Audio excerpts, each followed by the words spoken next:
Hey y'all, just cut it short, man. I would usually do a longer intro, let the music go while I set everything up and I get everything ready. So I apologize if there's any hiccups. Usually I don't do shows like this. I don't do shows in the middle of the day. I usually take my time, get my podcast ready, talk about 25 players intelligently, do a bunch of research, make sure I come in here ready to go, right? But that's not the case.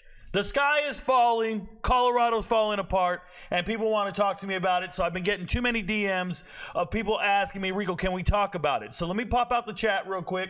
I'm pulling it up over here. I'm going to get to you guys. What I want to say first is, if you're watching this, thank you guys for supporting the channel. Thank you guys for believing in me like you always do. I am going to get to the screen here so we can see the transfer portal. Now, I use 24/7 for the pictures. When I want to look at specific teams, I actually don't use 24/7. I go to On3, and there's a way to adjust your settings, and you can go look at your team's in and out transfers. You cannot do this when you go to the On3 website. It doesn't look like this when you get there. You have to actually click on a couple of links before you get to the right format. I've learned this over the years. I know these websites inside and out, okay? So, with that being said, first thing I want to do is I want to go look at, before I get into the chat, I want to go look at recruiting real quick. And I want to do something kind of different, okay? I want to go look at team rankings. Let me show you guys team rankings for a second. And maybe I'll make this a video for TikTok in the future, and I can show you guys. But if we go look at last year's recruiting class, and I want to say it was 2024. Is that what they consider it, 2024? Let me double check that. Probably not. No, 2023. Let's go look at 2023.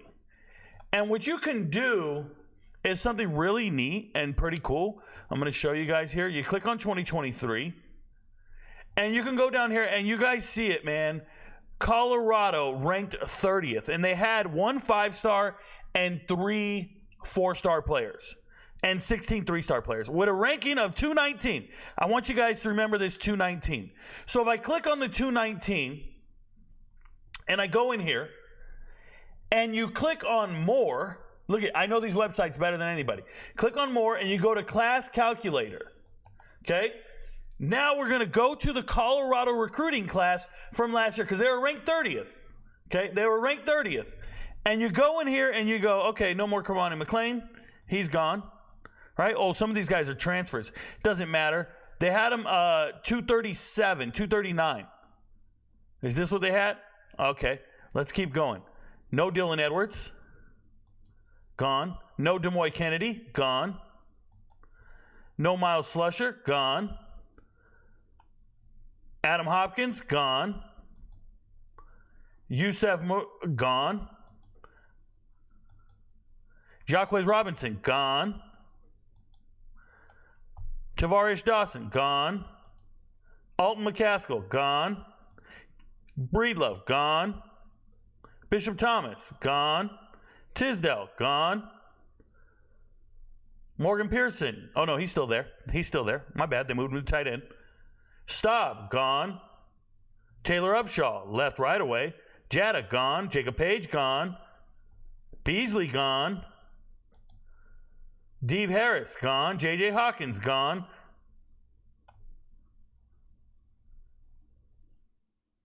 Jack Wilty, gone. David Connor, gone. Jaden Milner-Jones, gone. And we're looking pretty, oh, no, there's Weissman, gone. 223, 223, yo, with transfers.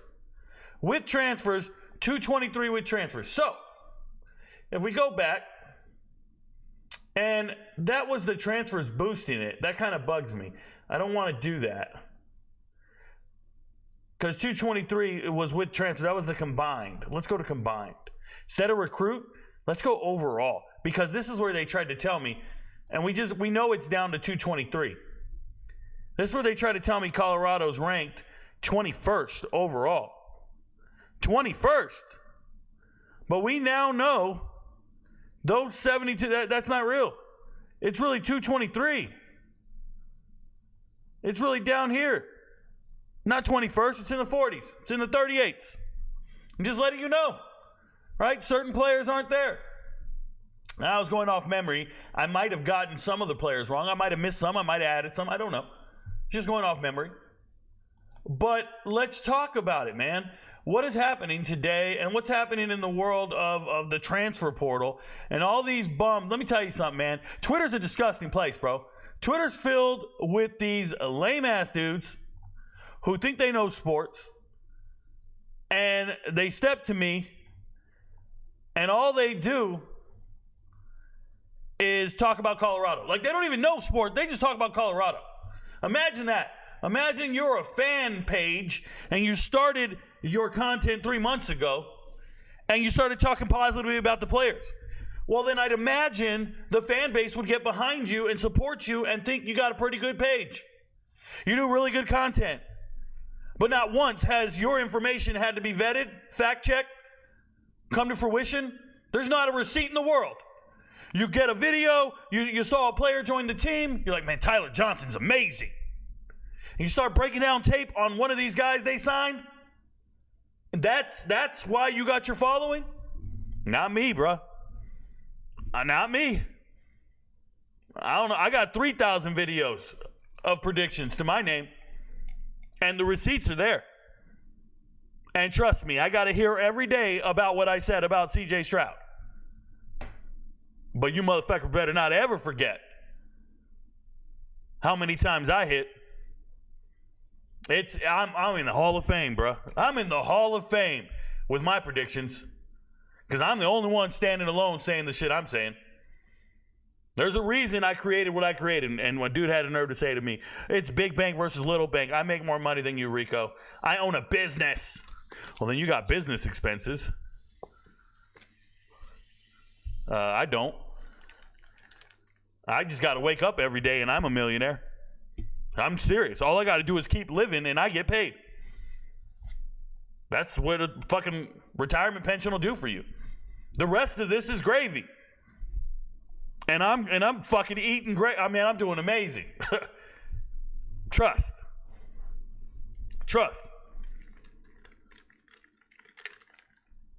But let's go.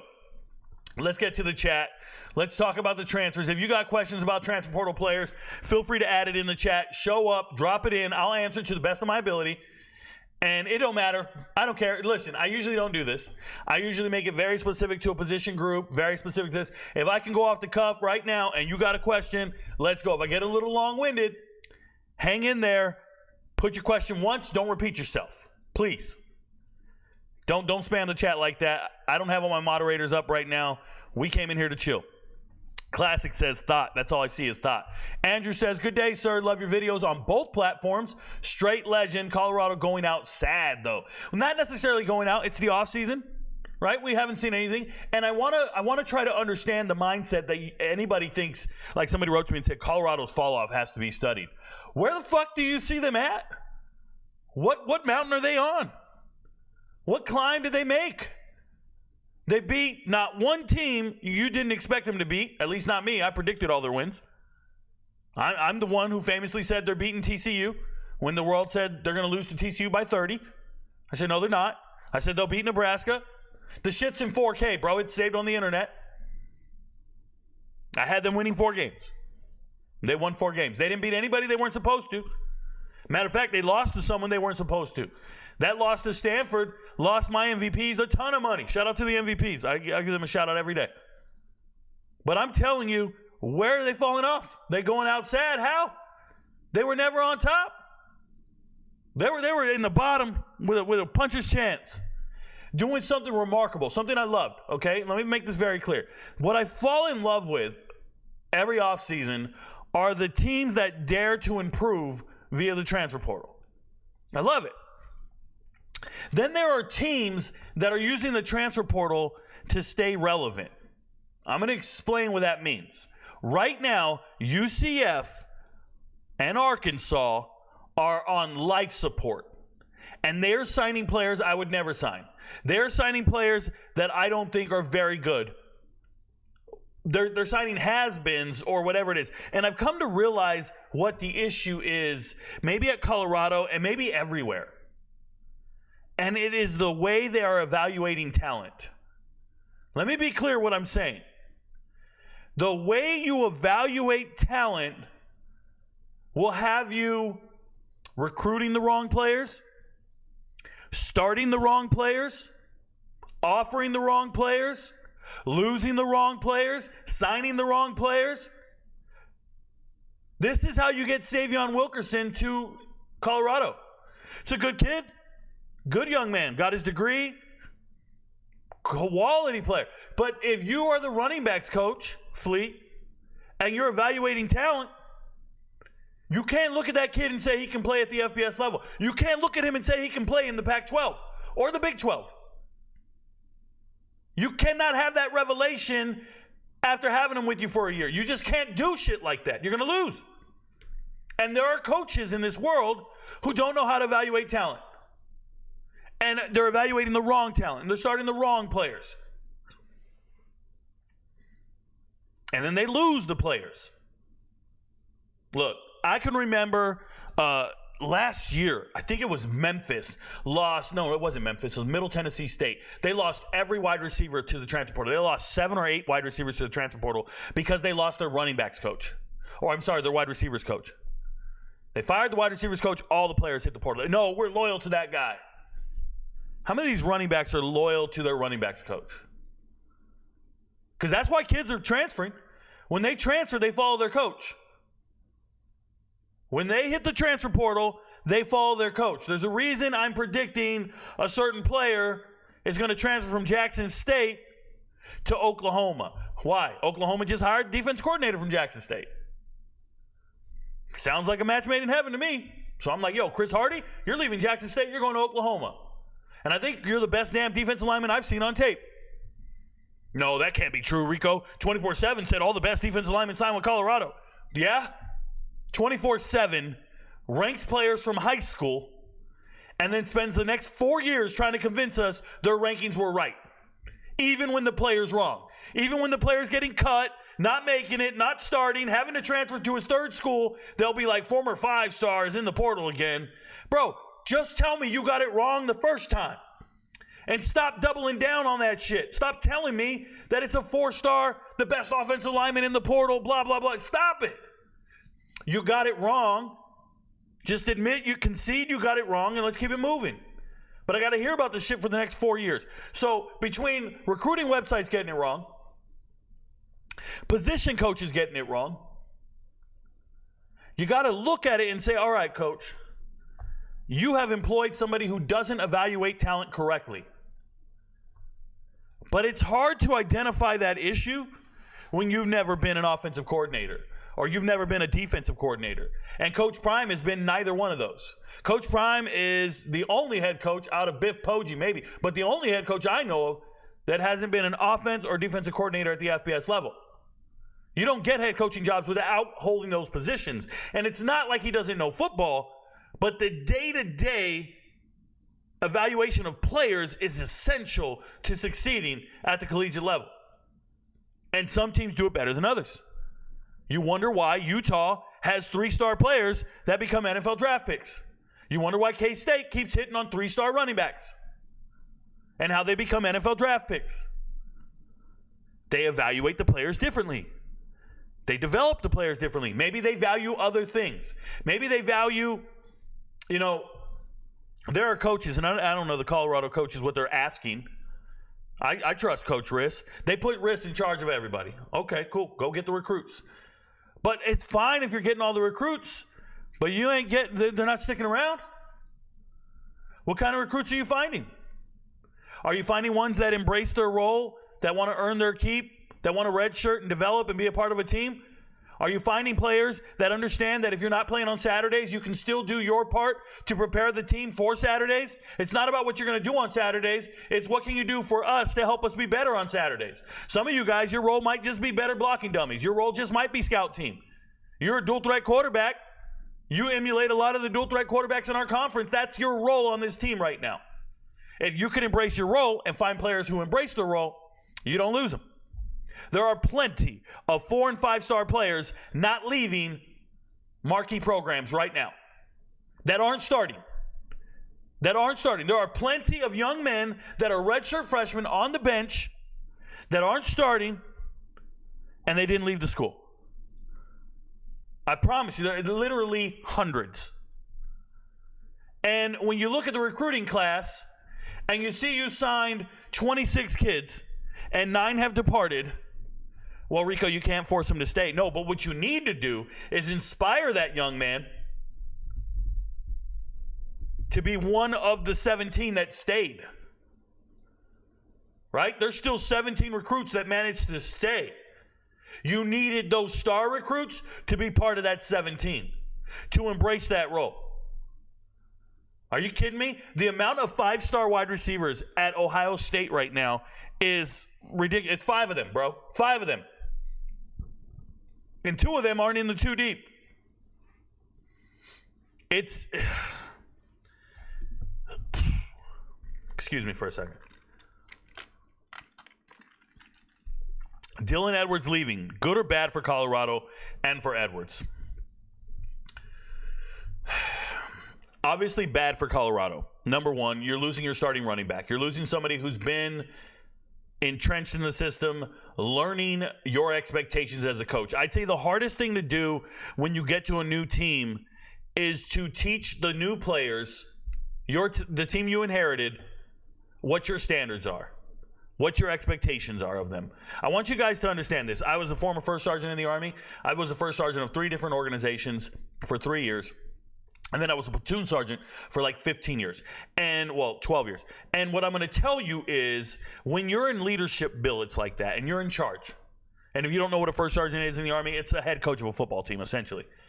A little more people, 100, 150 people that you're managing. And I can remember showing up and looking at this formation across from me and trying to say to myself, okay, how am I going to get these people to buy into my system, to be extensions of me on the battlefield or in the training room or wherever it's at? How can I get them to be me? Because that's what you want to do as a coach. You want to make those players an extension of yourself on the field. Who on the field can emulate what I am saying to happen in the film room, in my schemes, in my studying? Like, which one of these players can I trust with that task? But there's more to it, right? Because there's only 12 games. It's the entire offseason. That's where championships are won and development is made. So you need players that can emulate and know your standards and reflect them and know them. So you got your son on offense and defense. You got Travis Hunter. So you brought in a bunch of transfers, the Louis luggage from Jackson State. And you said, these guys are going to help implement my standard. This happens everywhere, guys. This is at UTEP right now with all the Austin Peay guys who just transferred in.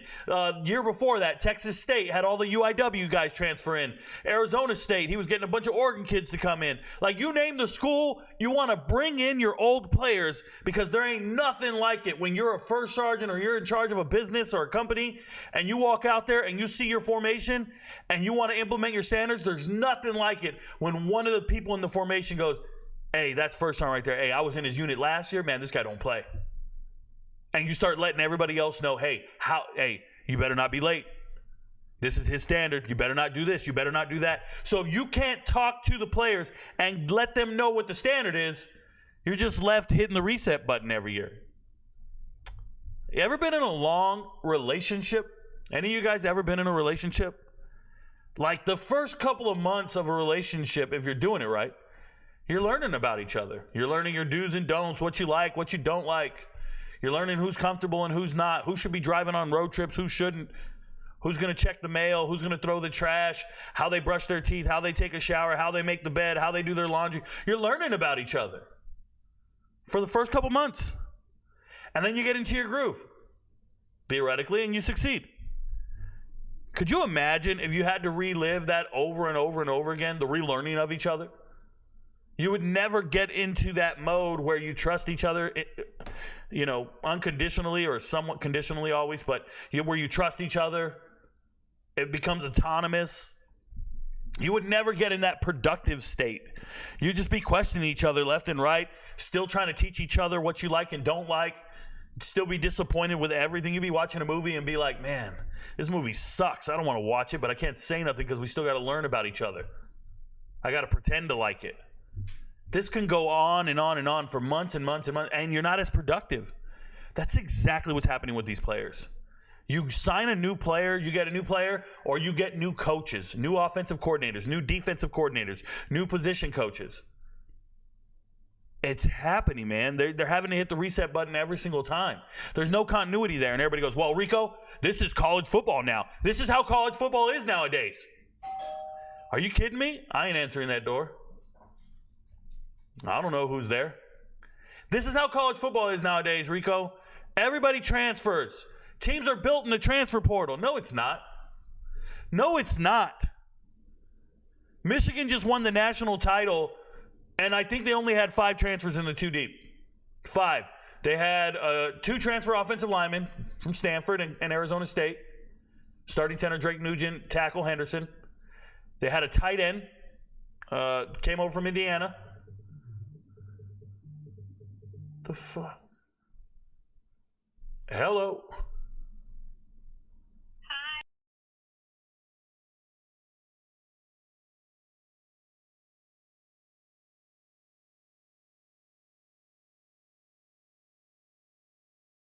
Sorry about that, y'all.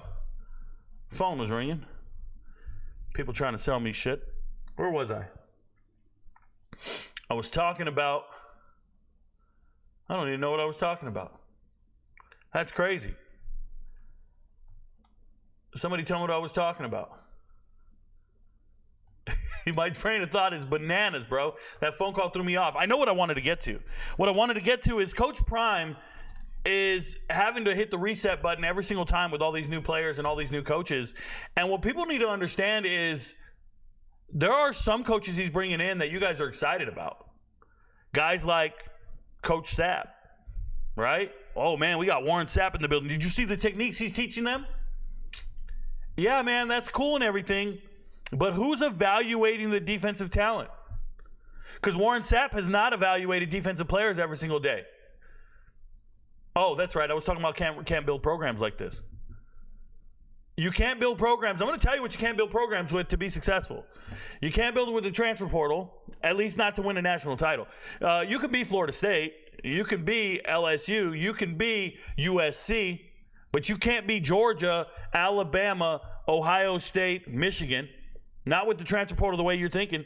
The vast majority of their starters come from within.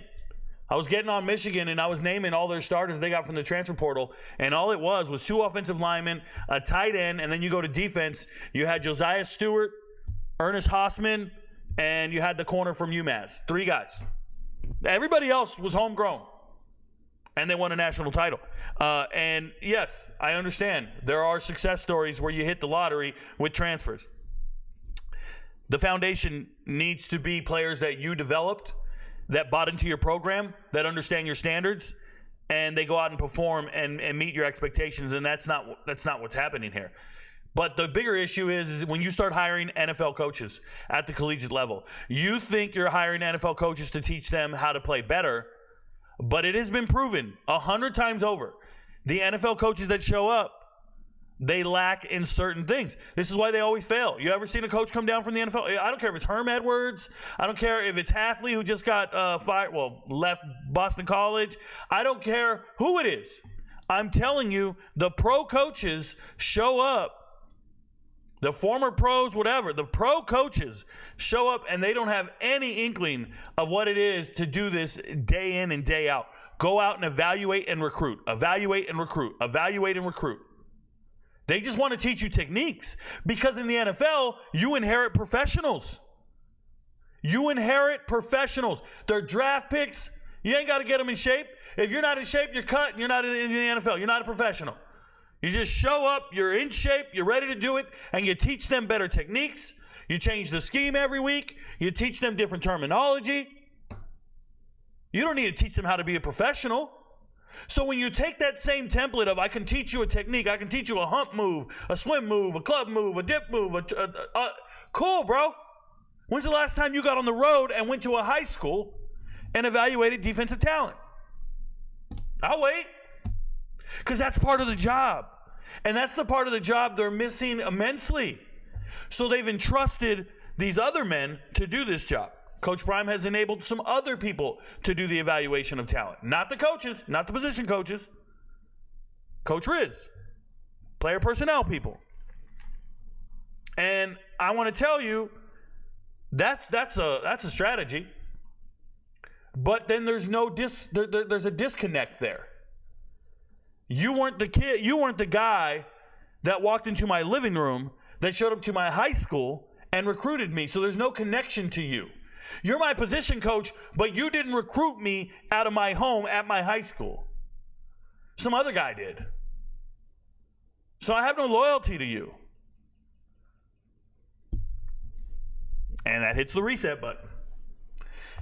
You guys got to understand what's happening.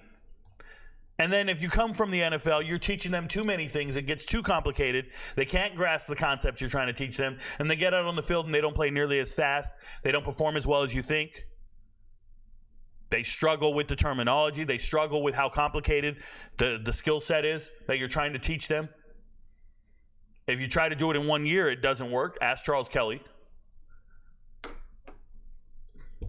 It's just a whole nother entity there. Is it good or bad? It's bad for Colorado to lose Dylan Edwards. Is it good for Dylan Edwards? Sure. He's going to go. Look, Dylan Edwards is going to one of three schools. I got him going to K-State, Kansas, or Notre Dame. That's where I got him going. He was already previously committed to Notre Dame, has a relationship with Freeman. Obviously, K-State values him, Kansas values him, and those are both very good programs, obviously of a higher caliber of success and productivity and results than Colorado. Don't get it twisted. Colorado is not Kansas or Kansas State. Those two teams have documented success. Not potential, not clicks and not views and not the stadium's full, none of this shit. Those guys are winning conferences and playing in bowl games and doing things that Colorado has not done, will not do. Congratulations to Dylan Edwards. Was this a case of Colorado over-recruiting, or he knew he would play and will be limited? No, not necessarily over-recruiting. I think some people don't understand the balance it takes to be successful at college football and the balance it takes to build your roster. It really does take balance. You have to say to yourself, is it worth it to go and get this guy that's going to rock the boat? I tell you guys this every single time. Continuity and teamwork is important. I kid you not, man. We were going to deploy to Iraq. We didn't want another person in our platoon. We needed one, but we didn't want another person. It would disrupt our harmony. It would disrupt what we were doing. We don't know that guy's personality. I talked about this last year. Juwan Mitchell, linebacker, getting kicked out of Arizona State. And Colorado's so desperate for a linebacker, they say, we're going to bring him in. And I'm like, bro, you brought him in August? You know how pissed off the other linebackers are? You know how pissed off the team is that a new guy showed up with character issues and oh, don't worry, Rico, Coach Prime will handle that. He won't put up with nothing. He won't? Dude was suspended from games within the first month. Dude was not positive. He was not a positive influence on your locker room. You're recruiting the wrong players. For the sake of what? Some tackles? And it ruins the relationship and the development of the other players. Bro, I could go get a girl right now. Fine as hell. Thicker than a Snicker. I promise you. I got deep pockets. I'm 6 feet tall, athletic. I can dance. I got tattoos. I got the gift of gab. I got money for date. Let's go. I go to any nightclub. I am the gift. All them women talking about, where's all the good men at? That's me. But I go get them, and I go get one for what? She probably don't cook and clean. She probably don't make my house, and probably interrupts my peace. Probably complains that I make too many videos and how much work I put in. I don't want that. I'm cool with what I got, man. Hey, shout out to Kim. I don't need to look nowhere. I got Kim. I'm good. Check that box. Sometimes the grass isn't always greener on the other side. Sometimes it's fucking fake. Sometimes it's turf. It looks green as hell. It looks great, but you're recruiting running backs that aren't making it at other schools. You're recruiting running backs that weren't making it in the SEC. Oh, but Rico, he just hit 1,000 yards last year in the MAC. Yeah, so would Savion Wilkerson. And so would fucking Dylan Edwards if he went to the MAC. He would have had 1,000 yards too.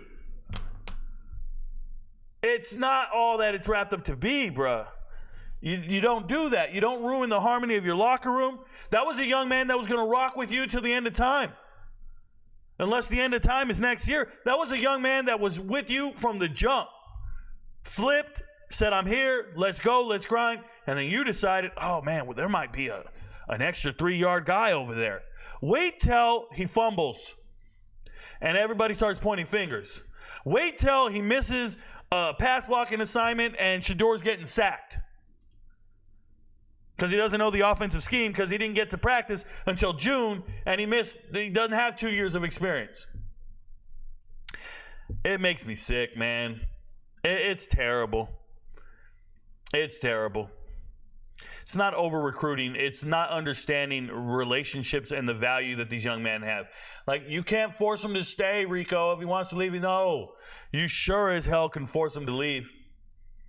You can force them to. All of a sudden, you can't force these players to stay. All of a sudden, you can't keep them on your team. Your whole job is to recruit them to join your team, but then once they get there, you can no longer recruit them to stay on your team. You lost that ability. According to some of you. That don't make no fucking sense, bro. The people whose job it is to get them on the team, their same job is to keep them on the team. How did you keep little Johnny on the team?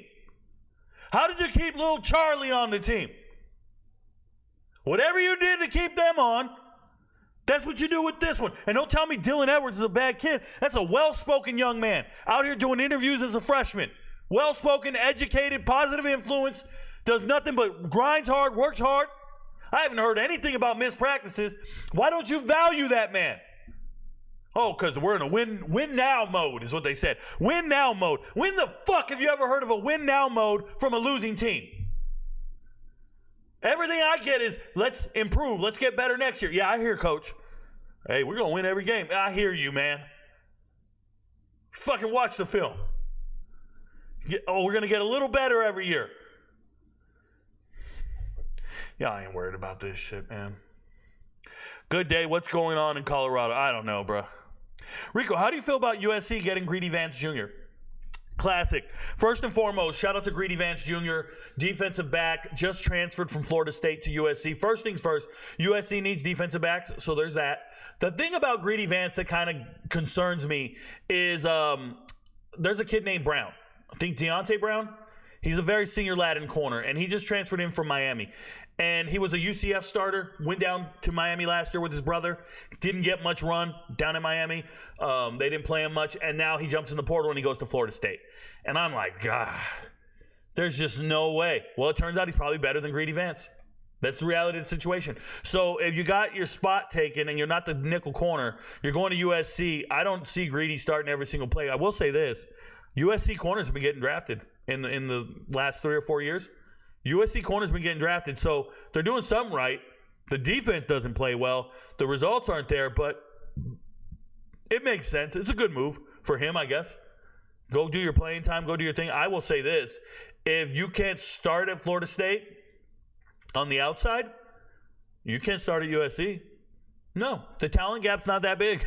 The players are all good, bro. I'm telling you, you can't play at USC. You can't play at Auburn. You can't play at Florida State. You can't play at Mississippi State. Like, it's just not like that, man. These kids all think, like, if they go to another school, it's going to be easier. No, it's not. There's stellar players over there. There's dudes been grinding over there, too. Every team thinks they got dogs. There's fucking dogs on every team, bro. Gabe says, mid-work day, Rico is exactly what I needed. Hey, shout out to you, Gabe. Appreciate you. Shout out to the MVPs. That man's an MVP for the whole year. If you didn't know, you can become an MVP. You go down to Patreon, search RicoKnows. You'll find all my in-depth videos. I do an in-depth deep dive on every single team in America. I do about 30 minutes, 45 minutes in the offseason on every single team. It just gears you up for the football season so you know what to bet on. You know who the players are. I talk about every single player on the roster. I go down the depth chart. I give you an assessment on every player. It's pretty good stuff, and the MVPs love it. And it enables them to do their futures bets, and it's kind of like a tax return because you put your money in now and you get it later. Do you think transfer wide receiver from TCU will play this year or sit this year? That's baby T.O., right, Chris Jones? TCU wide receiver coming over. I don't think he's going to contribute at all. And what's crazy is I won't even try to make a prediction on the following year. I don't think he plays this year at all. And we're talking about Colorado. And that's where we're at on this. How do any of these multi-time transfers graduate? Oh, SB, come on now. Come on now. You only have to take 30 credits at your gaining organization or your gaining unit, your gaining school to get a degree from them. So you can transfer with 90 transferable credits. As long as you're a sophomore, you're okay. Most guys are finishing their degrees, I would say. Remember this, though. Transfers leaving doesn't impact your APR or academic progress rate. So it's not the end of the world for the school. They don't care. It doesn't impact their bowl eligibility or the coaches getting their money. If you didn't know, APR is a part of the metric on how coaches get paid and their incentives in their contract. Coach Prime just has to have Colorado finish in the top 104th or 106th place because that's what they were when he got hired. And his only stipulation in his contract is just make it equal or better. So it's not really hard, but no diddy. But it is what it is. Yeah, they're transferring and graduating. Their students transfer more than athletes. Let me just say that right now. I transferred at least, I think, 5 times. I went to University of Maryland. I went to 2 junior colleges. I got my degree from Excelsior. I was doing online shit anywhere I could. I was in the military, traveling a lot. Students transfer all the time. Students transfer all the time, so athletes transfer all the time. It's not a big deal. They're just athletes. They're just student athletes. It's okay. I'm cool with the transfers. Go where you want to go. Go with whatever makes you happy. I'm cool with that. Dylan went and got paid. Yeah, I don't think money's the real driving factor here. I really don't. Because if you don't sign anybody, Dylan doesn't leave. He was a good guy, but light in body size, needed to win overtime. So you're saying he was light in body size. He's not very big, right? Boss Omar, I don't think the size of the running back impacts your win-loss total. I don't. Blake Corum's little. Blake Corum's the same size Dylan Edwards, essentially, bro. Like, I just don't think a bigger running back was going to help them win any more games. I don't think that's part of your problem. You need to improve in certain position groups and things, and I don't think running back's one of them. Personally, no. Dylan probably got a nice NIL bag. He did at Colorado, I'm sure. Is Amos better than Dylan Edwards, Rico? No, I don't think so. Look, man, you guys are going to hear them gas up Rashad Amos, and they're going to show you highlight tapes and film of him running and doing all this stuff. I'm going to give it to you straight. Rashad Amos got to South Carolina in 2019. I watched him play at Sandy Creek. He was a great player, but even at Sandy Creek here in Georgia, he looked like an overdeveloped high school player who could just run because he was so big. So then he gets to South Carolina, and within the first 20 carries, he fumbles in a game. I think against Notre Dame, he had negative rushing yards. Like, he just looked bad everywhere. He looked terrible, was not mentally ready, was not physically ready. They started moving him to H-back and special teams by year 3. I can tell you 10 running backs better than him while he was at South Carolina. 10. Juju McDowell, Marshawn Lloyd, Bill Smith, DeCorian Joyner moved over from quarterback to running back because he was bad. Deshaun Fenwick. I can keep going, man. I know I can do it. I just did it on a post. There's 10 running backs better than him at South Carolina. So he can't play at South Carolina at all. Struggles with fumbles in practice. That's the fastest way to get off the field, fumbling like crazy. But he's a big back, so he goes over to Miami of Ohio. I turned on the tape. I watched him every single game. I live streamed the MAC games. On YouTube, I live stream the MAC games. For the MVPs, we do every single weeknight. We're right here breaking down the games, talking about the players. I watched this man just look terrible all season long. Yeah, he got 1,000 yards. Yeah, he got 5 yards a carry against nobodies. He got 11 yards a carry against Delaware State, a team that didn't win any games all year except for when they beat Virginia University of Lynchburg. Like, Delaware State's one of the worst teams in the FCS. I think they are the worst team in the FCS. And he got 5 carries, 55 yards. And then he went up against Kent State, didn't get 50 yards. You're playing in the MAC. He tore up Akron. He tore up Ohio. That was a good game. He played well. But even his last game against App State, 33 carries, 3 fumbles. Lost 2 of the fumbles? Just wait, man. You guys are going to see it. Somebody's going to put up a highlight tape and show him running over people and his yards after contact. And I could do it if I wanted to. I could sit here and just shit on the kid and just show you every missed block he ever made in pass pro, which is what Colorado's going to use him for because they're going to throw everywhere. And I could show you where he doesn't find the hole. No diddy. And he just gets, 3 yards in a cloud of dust. No, man, there's weeks where that guy's long. There was games where he never got more than 10 yards on a carry. Entire games. No more than 10 yards a carry for like 30 carries. You can't do that, man. That's a punt waiting to happen. He averaged 2 yards a carry against Western Michigan or some shit like that. Like I'm just talking off the top, bro. I don't have it up. I'm just telling you. I've watched this man for probably 5 years now. 2 years in high school, 3 years in college, at least. He didn't even play in 21. I'm just letting you know. The people talking positive about Rashad Amos, they just found his highlight tape in the last 48 hours. They have never watched film on him. They've never studied him. They've never watched him in real time. They have not been following his career journey. I follow a group of 5 guys more than anybody in the world, and I advocate for these young men all the time. So if I'm telling you somebody's not it, listen, it's not because he's going to Colorado. I already said he wasn't it when he was going to Mississippi State. Go find the video. I did it on TikTok 2 weeks ago. I told you he wasn't it 2 weeks ago. Now he's going to Colorado, and now I'm supposed to magically change my narrative. I don't know what I'm talking about. You're not an expert, blah, blah, blah, blah. Well, look, the experts can't even fucking keep a team together. The experts... What? Experts on recruiting websites, they get all the rankings wrong. Experts on a coaching staff can't even recruit the right guys, can't keep them on the team, can't start the right ones. Like, what are we doing?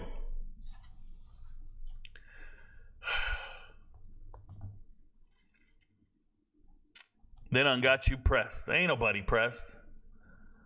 Is there any good running backs in the portal? What a great question. Is there any good running backs in the portal? The answer is yes. The answer is yes, yes, and yes again. So first thing we'll do is we'll go by position. We'll go to running backs. First thing we'll do is status, uncommitted. Come on, man. Stop doing that to me. And we'll go to running backs. And when you look at uncommitted running backs, obviously people talk about people like Penny Boone. Penny Boone and Rashad Amos are the same guy. I think Penny Boone's better. Rashad Amos is slower and fumbles. Trent Howland is a big, powerful back. I love Trent Howland. Simeon Price does not stick out to me on tape. Never popped to me. Obviously, I won't talk about Damian Martinez because he's supposed to go to Miami. Marquez Cooper. They finally fixed his ranking and moved him up. I've been talking about Marquez Cooper for months now, and he was getting no love because he's leaving Ball State. This is one of the best running backs in the portal. Look at these guys. Watch my content, bro. There's no other way around it. This Marquez Cooper was so far down the chart, and now he's magically 5th on the list. I just said this shit the other day. Somebody who follows me on Twitter, let him know. I was giving love to Marquez Cooper. So this is a 1,200-yard rusher, back-to-back seasons at Kent State. Used to play for Sean Lewis and them boys. Then he transferred to Ball State to replace Carson Steele, who went to UCLA, who's now declared for the draft. But Marquez Cooper, Coop is amazing, bro. He's just little. He's little. He's like 5'7", 190. He's little. Badass little dude. I like him. He's a lot like Dylan Edwards. Not quite the speed, but I like what he does. So that's a good player. Obviously, these are good recruits and evaluated players here that I'm with. I really respect McCaskill's game. Kyron Lynch-Adams going to Michigan State. I got word of this. Let me, we're on TikTok. I won't try to show too much. But when did I get word of this move? Don't let me lie to you. We're gonna pull it up and I'm gonna prove it.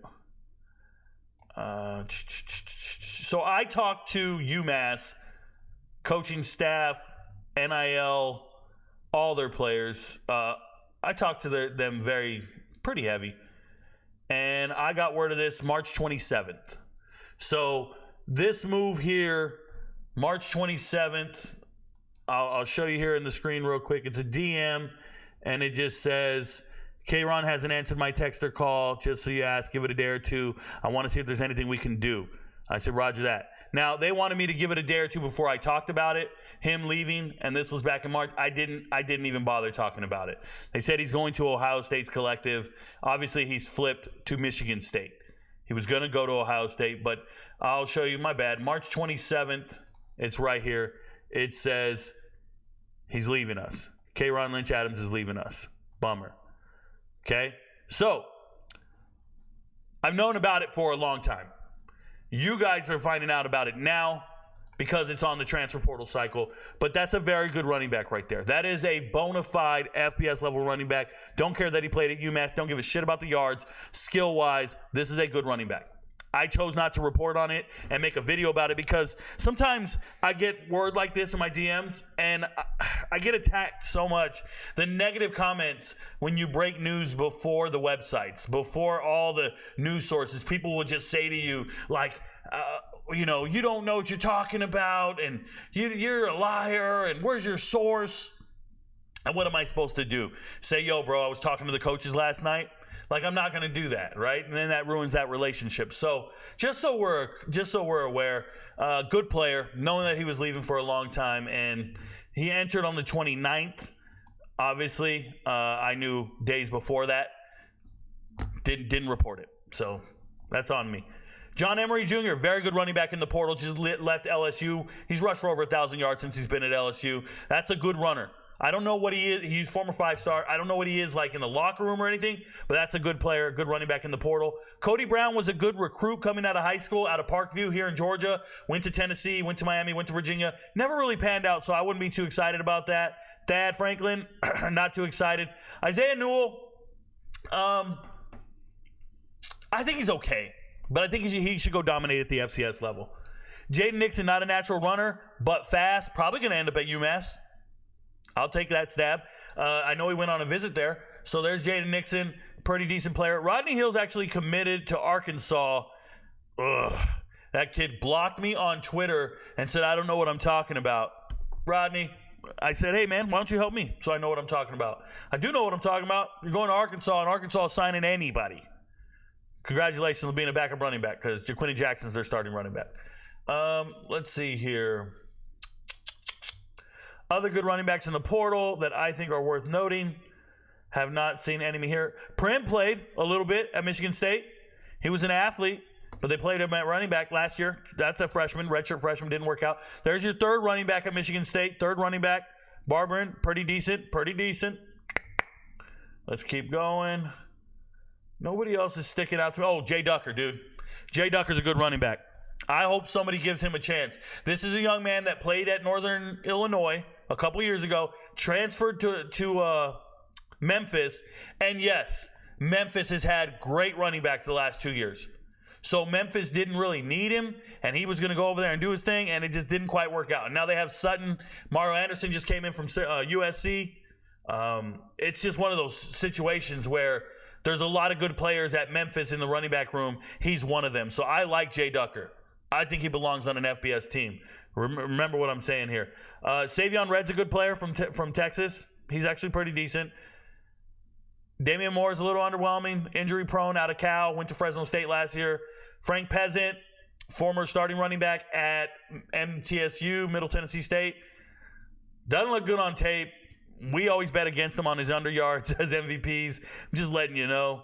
Let's see. Josh Berry. Teron Keith's back in the portal. Good player. He can contribute. He's not bad. Savion Wilkerson in the portal. I wouldn't get excited about it. Devon Booth, stud. So Devon Booth, Marquez, they're all the same dudes. Devon Booth and Cooper. Now they need to fix Devon Booth's ranking. He does not belong down here. He's up in the top 10. Utah State had 3 running backs last year. Devon Booth's a JUCO guy. He's a stud, man. That's a good running back. Don't get it twisted. He will not die in the portal. Somebody will sign him. A lot of these guys will die in the portal or have to go down in competition. Mike Washington Jr. for me is an NFL caliber running back. He's leaving Buffalo. He fell out of favor with the coaching staff. I get it. And now he's going to UMass, but that's a big running back. He's got a lot of good traits. I like him. O'Shawn Allison has actually played a lot of football. He was the backup running back. It's not a bad thing. Saban Gore was the starter at Ohio, so he's not bad. And we're getting down to the 0-star kids, usually preferred walk-ons, things like this. I'll say this. looking at these running backs down here, like I'm cool with Star Thomas and Dominique Thomas. Let me talk about those two. Oh, there's a stud. Van Schild. Van Schild can play anywhere. He just led Colorado State in rushing last year, former walk-on. But when I tell you guys Star Thomas and Dominique Thomas kind of stick out to me, Star Thomas was one of the running backs at New Mexico State last year, a JUCO guy. A little slow, but he does move the chains. And then Dominique Thomas, a former preferred walk-on at Clemson, jumped in the portal, tried to go to Georgia State. It didn't work out, but here he is. I still think he's solid. I still think he can help in some other rooms. So those are all the running backs that stick out to me, about 10 guys that I think are FBS caliber. The rest of these guys, and I know it's going to sound crazy to you guys, the rest of these guys are recruiting misses. They are not FBS caliber players. They got offers. They got a bunch of offers. They ended up going to a school, getting in on practice, and then realizing, oh, they can't play here. Coaches pushed them to the portal. They pushed themselves to the portal. But a lot of these guys are just recruiting misses. And that's the unfortunate situation. And it happens. So that's where we're at on the transfer portal right now. But running back-wise, I like about 10 of them. Some are better than others, obviously. But there are good running backs left in the portal. This guy says, you could not find Amos on any wish list in the country. Yeah, Gabe. And now he's magically one of the top running backs. Been in the portal since January. Making no top 10 list anywhere. Nobody's actually watching the tape. They're just going off of what these websites say, and then they're just screaming out the stats and going, look at his PFF grade. Yeah, you want to get a good PFF score? Go play against teams in the MAC. Your score will look amazing. You're beating the shit out of nobody.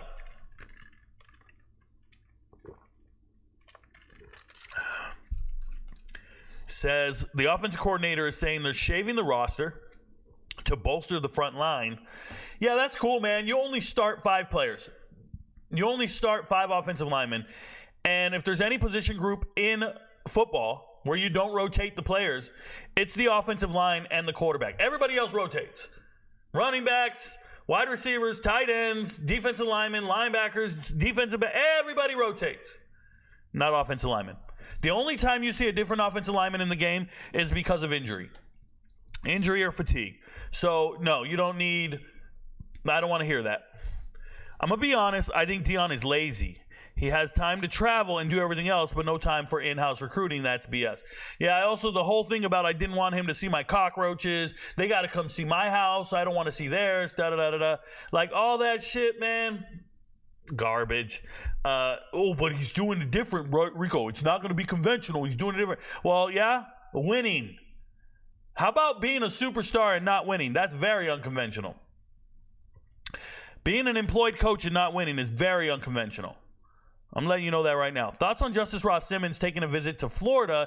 Is he SEC caliber? Caleb Brook, if you guys don't know, Justice Ross Simmons, the second leading receiver out of Colorado State last year. Justin Ross Simmons is a California kid. Dude's a baller. I think he can play anywhere. And when I say anywhere, I mean anywhere. I think he's an upgrade to that wide receiver room at Florida. I think he can help them. So that sounds like a good visit. I think he might be used to and accustomed to 30 receptions in a year. So going to Florida isn't a downturn to him. Like, he doesn't care if he gets production or not. He doesn't. You can go be the second leading receiver at Florida and still get drafted in the 6th round. Or you can be the leading receiver at Colorado State and get drafted in the 5th round. Right? Torrey Horton coming back another year because he needs to get more reps to impress more scouts. Like, I don't know. Like, what are we doing? But Justice Ross Simmons is not a game changer by any means, but he's a quality wide receiver. He can play at Florida. Yeah, he improves Florida. I'm just letting you know, he improves Florida. Excuse me. If you haven't yet, can you talk about Kyron Crawford to Auburn? Yeah, person that lives. People have been talking about it. They've asked me to make a video about it. I really don't have anything to say. I want to say that I've been very underwhelmed with Auburn's selection of players that they've signed in the transfer portal. I think that they're picking the wrong players. It's one of those things again. Last year, I was extremely high on Auburn's transfer portal class. I believe I ranked them in my top 5. Top 10 for sure. So I was very high on Auburn last year. This year, I have been just disappointed by signing after signing after signing. It's the truth. F it. You might as well go to Boulder because seeing. I don't know. I don't know what that means. I do have an invite to the Colorado State game. I have been invited to go to the game. Season ticket holders have asked me to come. They will give me the tickets. They will have me go to the game. Just so you're aware, I am contemplating it. I am contemplating going to the game, Colorado State. Would you take an analysis job at a Power 5? Yes, I would, Chambers. Yes, I would. He hasn't shown he values high school commits, so why would he do in-home visits? Just all about his 2023 high school commits are in the portal. Yeah, Nate Styron. So here's the thing. You're talking about Coach Prime, and he doesn't value high school commits. This isn't true, though, because if you ever watch Coach Rispress, Coach Haney, some of the guys that are doing the high school recruiting, they're on the road all the time. They're in Florida. They're on the road signing players. They're there, and they're putting in the work. If he didn't value it, he wouldn't be hiring them. He just hired a gentleman who used to work at IMG. He values it, just not succeeding at it. Huge difference. You value it, you don't succeed. You got to cover your mess somewhere. But you guys ever seen the teams that think they're going to hit the transfer portal and win everything? Like, I can remember the Washington Redskins signing Clinton Portis and Deion Sanders in free agency. I remember when they signed Deion Sanders in free agency. And everybody said they're going to win the Super Bowl. It was the early 2000s, late 90s, somewhere around there. And they just signed a bunch of players. And they said they're going to win the Super Bowl, but none of the players knew each other. No one was willing to take a bullet for each other. No one was willing to die for each other. How many of these Colorado players are brothers? Like, how many of these Colorado players have forged a relationship that will last a lifetime?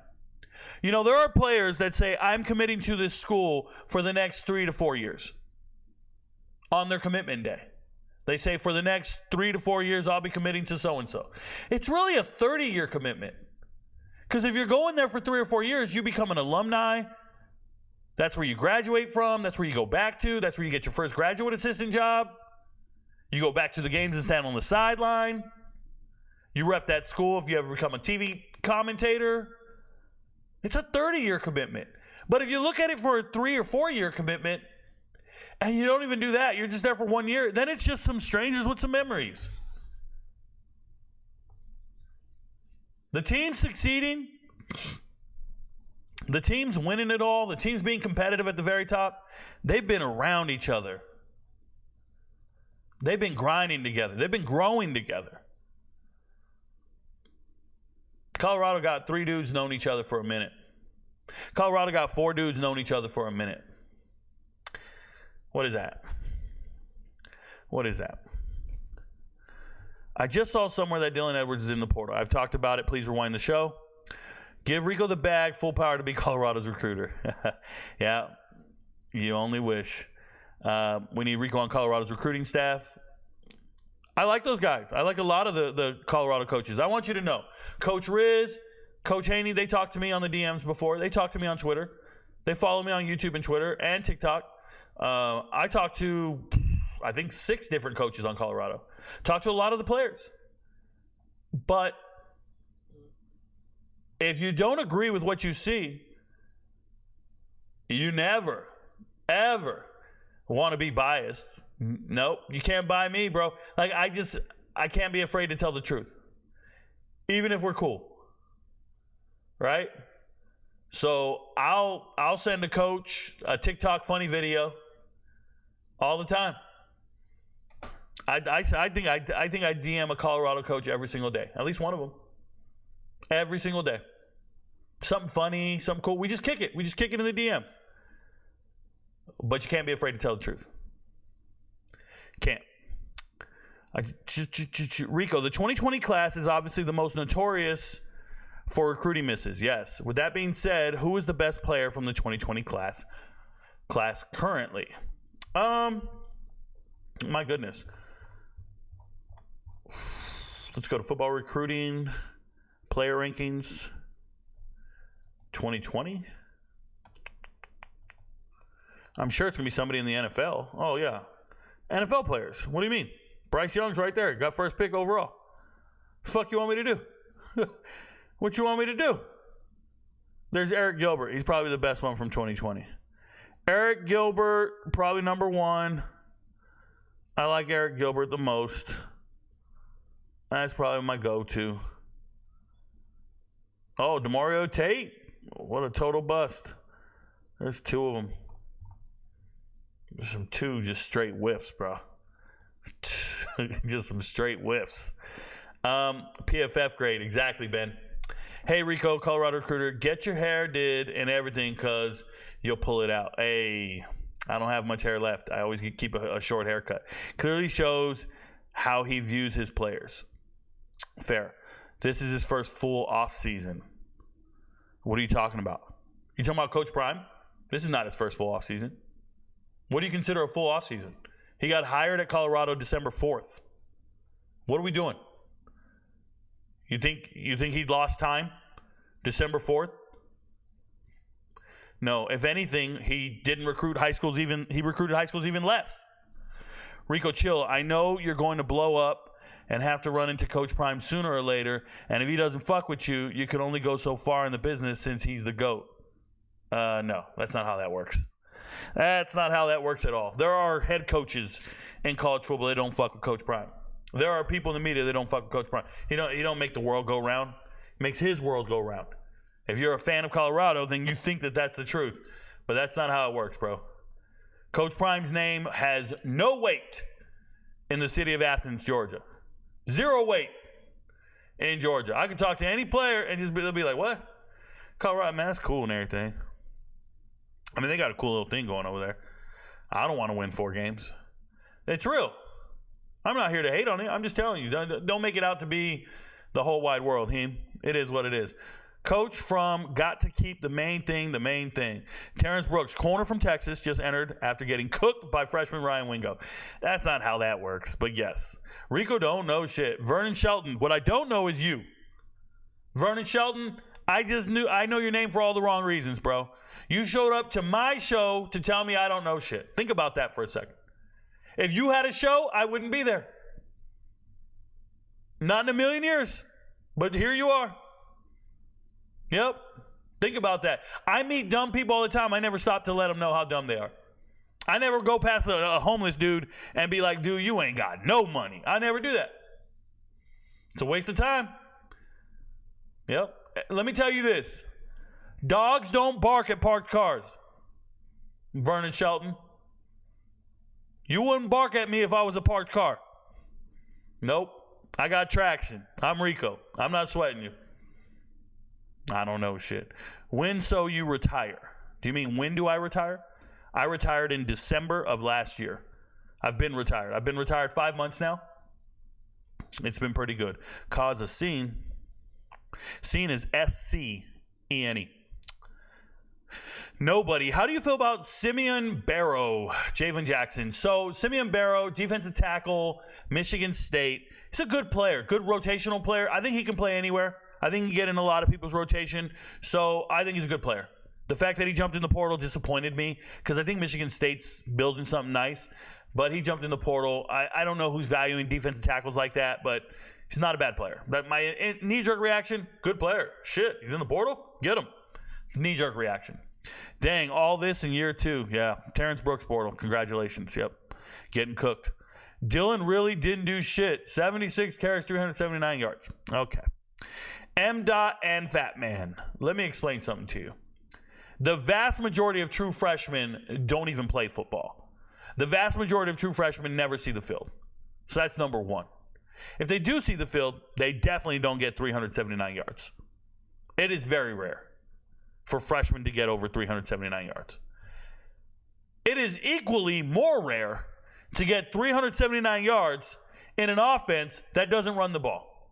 In an offense that fires their offensive coordinator midseason. In an offense that gets sacked repeatedly. It's even more rare to do it with that offensive line. What are you talking about? Rico, if you're such a great coach, where's your team? My team's in California. Last time I coached was in California. I coached youth football, 13-year-olds. right before high school. We didn't lose a game for 3 years. I was an amazing coach. I was also the son of a coach. I also played football. And you guys want to talk? Well, let's go. Pound for pound, ain't nobody on my level. What you want to do? M-Dot? Where's your team? That's my team. We're on top. Shout out to Junior All-American Football. Coach Prime will be gone at the end of 3-win season. What's good, Rico? You probably answered this already, but how do you feel about Ryan Buell? He kind of gave me Braden Fisk vibes. Yeah, they want you to think he gives you Braden Fisk vibes. Let me say something to you, Trey Money. This is a young man played at Ohio on the defensive line, going to Colorado. They're celebrating this move. Colorado sign anybody on the defensive line, bro. They need big bodies up front. I inquired with the staff about a particular player a while ago. I'm not going to give you names, but I asked about a particular player, and they were interested. And one of the quotes from one of the coaches was, "Hey, Rico, man, you know, if there's a big body out there, you can never have enough of those." So I think coaching staffs are just stocking up on big bodies to rotate in and out. He is not Braden Fisk. Buell, if you watch Ohio tape, he never really popped on tape when you watch the games. More power to him. Yes, I retired Bill Williams. I do this full time. Rico, who would be the best 2 running backs in the portal for Colorado besides who we just signed? Well, I think a good change of pace back would be the second best running back in the portal. So there's guys. I just went through the whole list. If you can rewind the show, go back. I love Marquez Cooper. You need a little scat back to replace Dylan Edwards. You already have Michael Welch. He's a power back. There's some other things out there. What's your thoughts on UGA possibly picking up Rashad? Waste of time. I don't think Rashad is better than Gunnar Stockton. I think it means Georgia does not like Gunnar Stockton. I love Gunnar Stockton. I think Gunnar Stockton should be a starting quarterback at Troy or somewhere.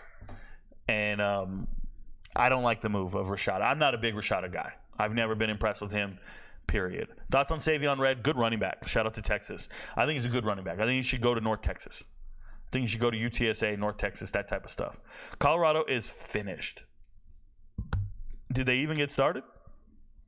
What teams you think best for A.J. Adam Hopkins? So Adam Hopkins, he's from Thomasville, Georgia, which is really close to Florida. It's in the bottom left corner of Georgia. I like Adam Hopkins a lot. I think he's a great player. I think he should go to Auburn. He was already committed to them before. I think he should go to Auburn, Florida State, Florida. I think he's that caliber player, depending on his grades. Georgia Tech, stuff like that. Rico is the definition of a realist. Thank you so much, Miguel. I appreciate it. Rico, thoughts on Derek Harmon leaving Michigan State? I don't really have anything on that. Congratulations to him. Rico, feel like I'm at church. Word. Read your books. Take your notes. Savion Red. Yeah. Running back, right? Texas. Stud.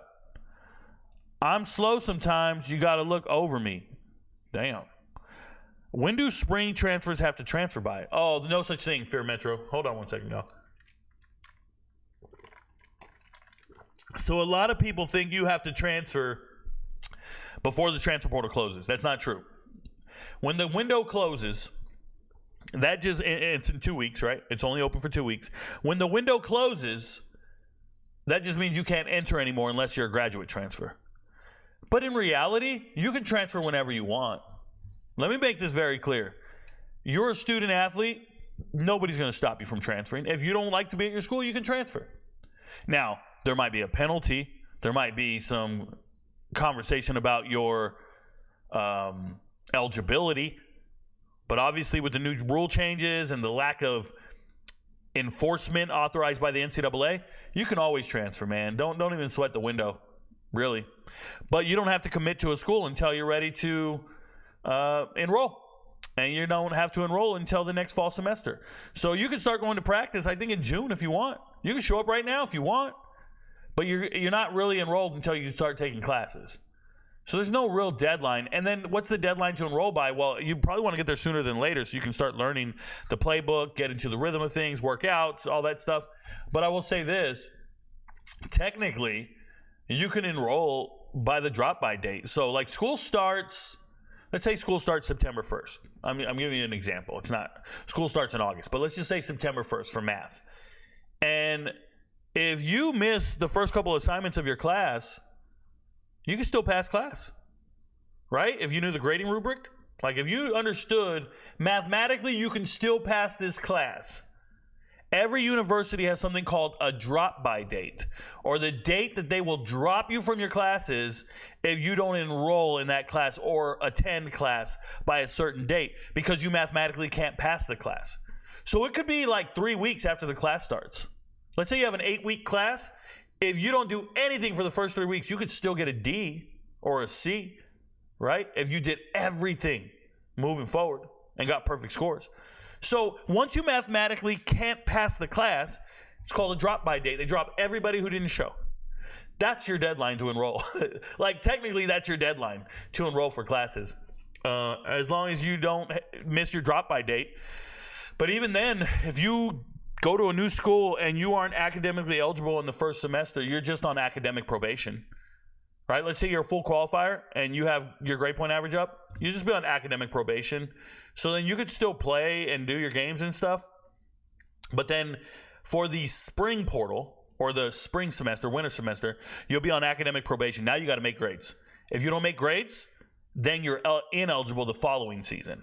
So that's why you hear about the academic transfers and academic attrition in the summer, because that's when they finally fail when they were already on academic probation. So just so you know, you don't really have to make grades the first semester. You still get to play. You got to make grades, bro. Let me just be clear. Let me go back up. Let me see what's going on. But once again, you're talking about Colorado, so what we talking about? M-Dot and Fat Man. I am answering questions that are in the chat. If you don't want to be a part of the show and you don't agree with what I'm saying, please don't be here. Understand, I make my money off MVPs. I don't need your views. I don't need your clicks. If you don't rock with me, get the fuck out. I don't want you here. It's like if you were a guest in my home. This is my channel. This is my home. If you came into my living room and you didn't like me, you couldn't just sit there with a look on your face. You couldn't be in my house. I would look at you and get the fuck out of my house, bro. We're not cool. We don't need to be friends just to kick it. Okay, M-Dot and Fat Man, we don't need to be cool with each other. If you don't like my content or what I'm saying, go. We don't need to be cool. I don't like you. You don't rock with me, I don't rock with you. We don't need to be together. Like, it's cool. Please. What's up, Rico? Did you ever watch Michael Thompson, the basketball player? Michael Thompson? Yeah, I watched Michael Thompson, the basketball player. What I don't know is you, cold-blooded. That's correct, Wayne Morgan. Didn't you say it's like 5 running backs in the portal better than Colorado's entire running back room? Yep. College-bound CFL, that is a fact. That is a fact. You got, right now, Dallin Hayden is your best running back. Cool. Dallin Hayden is a solid running back. I like him. There's 5 better running backs in the portal. There is. There's guys who've been rushing for thousands of yards for multiple years. Marquez Cooper's sitting right there, bro. Come on now. What spring transfer deadline? Just answer that. Please don't repeat your questions. How about Ryan Garcia, Bill Williams? Hey, man, shout out to Ryan Garcia beating Haney. I don't watch boxing, but I also want to give a special shout out to my MVPs on the Discord server. I'm going to show you guys something. These guys are so courageous. The Discord server on, when was it?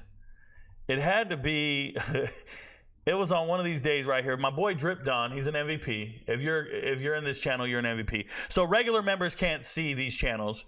You can come be a free member. You won't see shit. But the MVPs see these channels, and the MVPs were talking in general chat. And my boy Drip Don says to me, RicoKnows, Ryan Garcia has to be a great value bet, correct? And then these guys are saying a great donation. Garcia has a 1% chance of winning. And Drip Don did not want to hear all that. Drip Don said, Ryan Garcia is the real deal. Don't let him fool you. Plus 600 is amazing value. Now, these are gamblers talking to other gamblers. Everybody arguing with each other, doing what they do. As you can see here, CFM is no longer an MVP. He's no longer green. That dude quit being an MVP. And rightfully so. He should quit because he lost his ass. And guess what? The MVPs turned $10 into $200 because they said Ryan Garcia by points. and they turned $10 into $200. Congratulations to some of the MVPs out there. We have a wins channel where they post their wins. Even LB. LB is the worst MVP alive. LB never wins. LB always does the wrong thing. LB put $25 on Ryan Garcia, turned it into $125. So shout out to the MVPs who had the courage to bet on the Ryan Garcia take. It's pretty awesome. But like I told you, LB also bet on the Lakers last night, and obviously they lost. So LB's the biggest loser I know, but he's an MVP for life. Shout out to my MVPs. If you go to Patreon and become an MVP, you just search RicoKnows. You can become a part of the channel, become part of history. It's $25 a month, or you can pay $255 for the whole year. You get all my picks during college football season. You get every single UFC pay-per-view. You get every single UFC fight every Saturday. We got fights this Saturday. You get all the picks, and I'm picking UFC fights over 68%. So we're out there. We're doing it. Shout out to the guys who picked Ryan Garcia. Gunner needs to come home to the borough. Gunner needs to come home to the borough. Are you talking about Gunner Stockton? He wants to go to Division II school. Dad won't let him. Thoughts on John Emery Jr.? Good running back. Good running back. Better than any running back Colorado has. I don't know how he is in the locker room. But he's a good running back. Shout out to LSU. Curtis Perry, thoughts? I don't have any thoughts on Perry. I would usually have notes and talk to you about him. Right now, off the cuff, I got nothing for you. Apologies. Could Alton McCaskill start at Texas? I hope he's really healthy if he's going to start at Texas. I think there's 3 running backs in Texas worth a damn. That's a lot to ask. Start at Texas? Probably not. Being realistic, no. Can't start at Texas Tech. Can't start at Texas. I think he could start at Houston, obviously. I think he can start at North Texas. He could be a part of the room at Baylor. Can't start at Texas State. Yeah, there's good running backs in some places.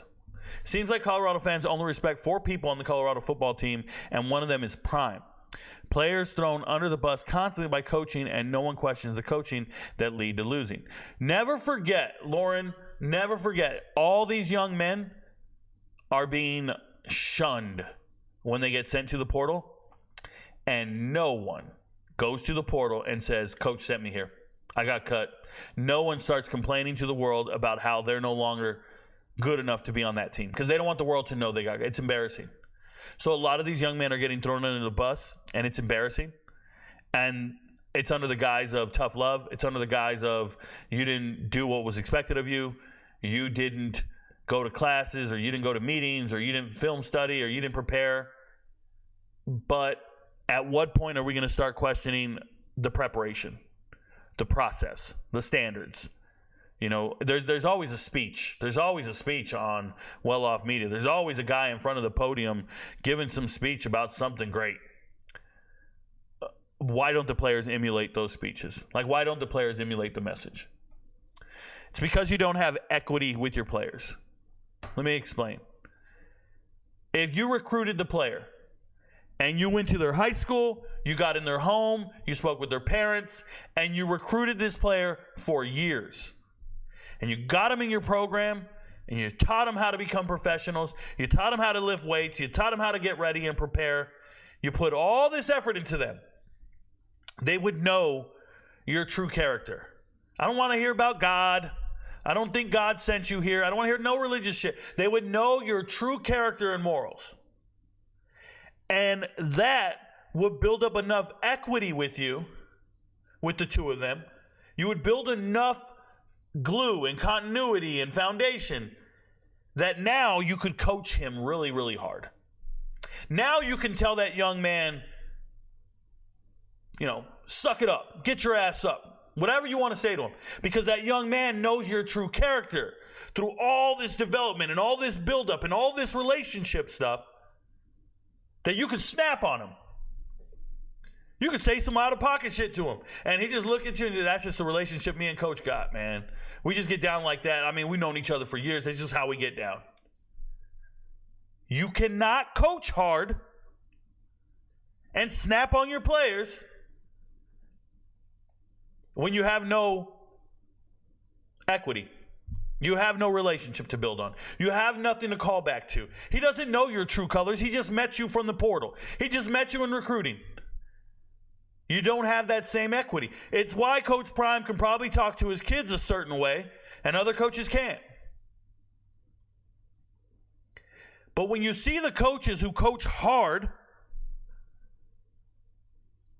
and go out there and throw their players under the bus and all this shit, when you see those players who coach hard, or those coaches that coach hard, chances are they recruited that young man, they developed that young man, they taught that young man, they loved that young man day in and day out for years. And that's when they're coming off the field, the coach is yelling and screaming, Saban's ripping into somebody's ass. No, did he? And the player's just got his head down like, damn, I let coach down. That's right, I let coach down. I fucked up. You can't do that when your whole team's built in the transfer portal. You can't do that when you just hired a new coach last week and another new coach last week and another. Players don't even know these motherfuckers. Why are you talking out of pocket to me?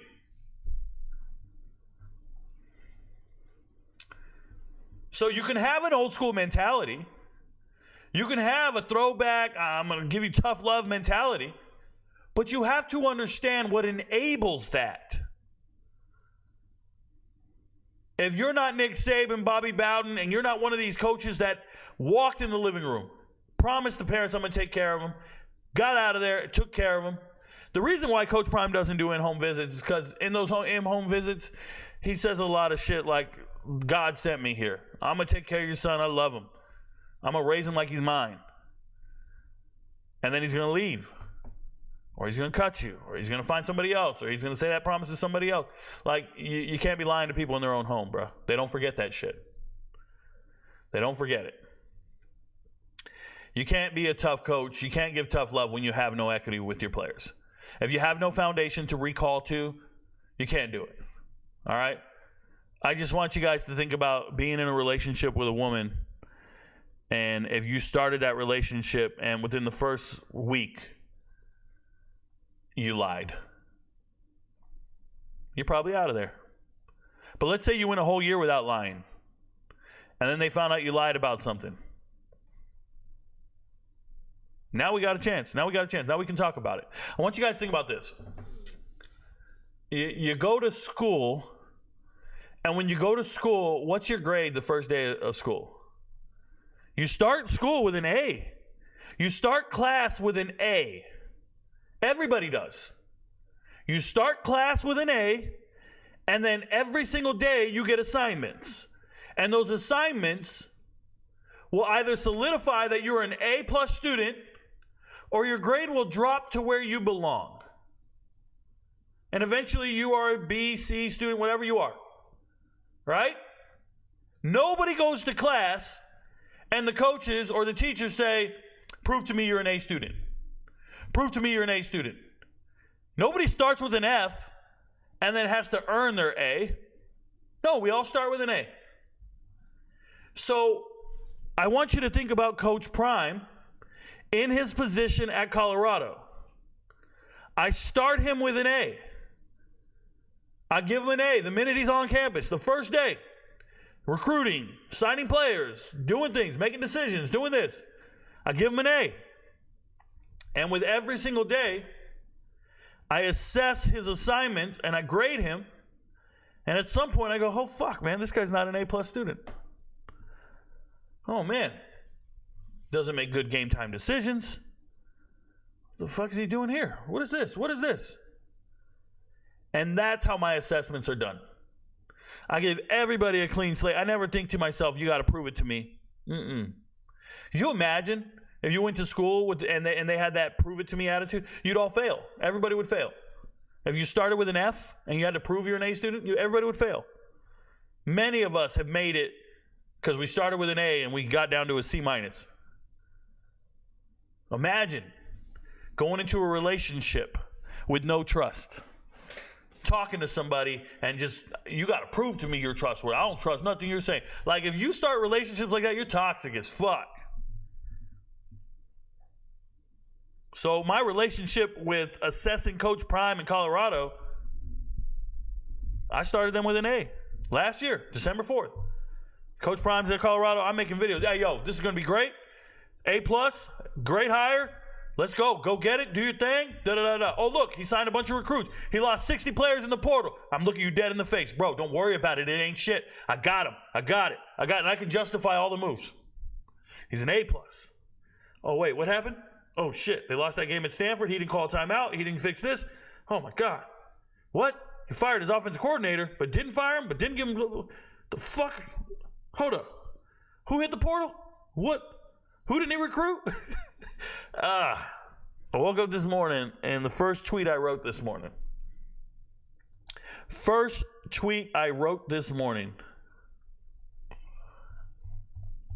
Got to scroll down to find it. You guys will love it. Where is it at? That's 6 hours ago.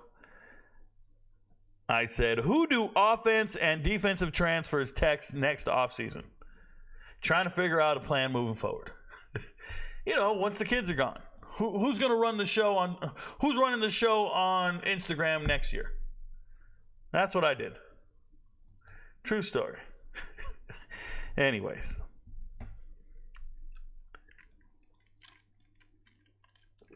Earl Little came in also. Yes, he did.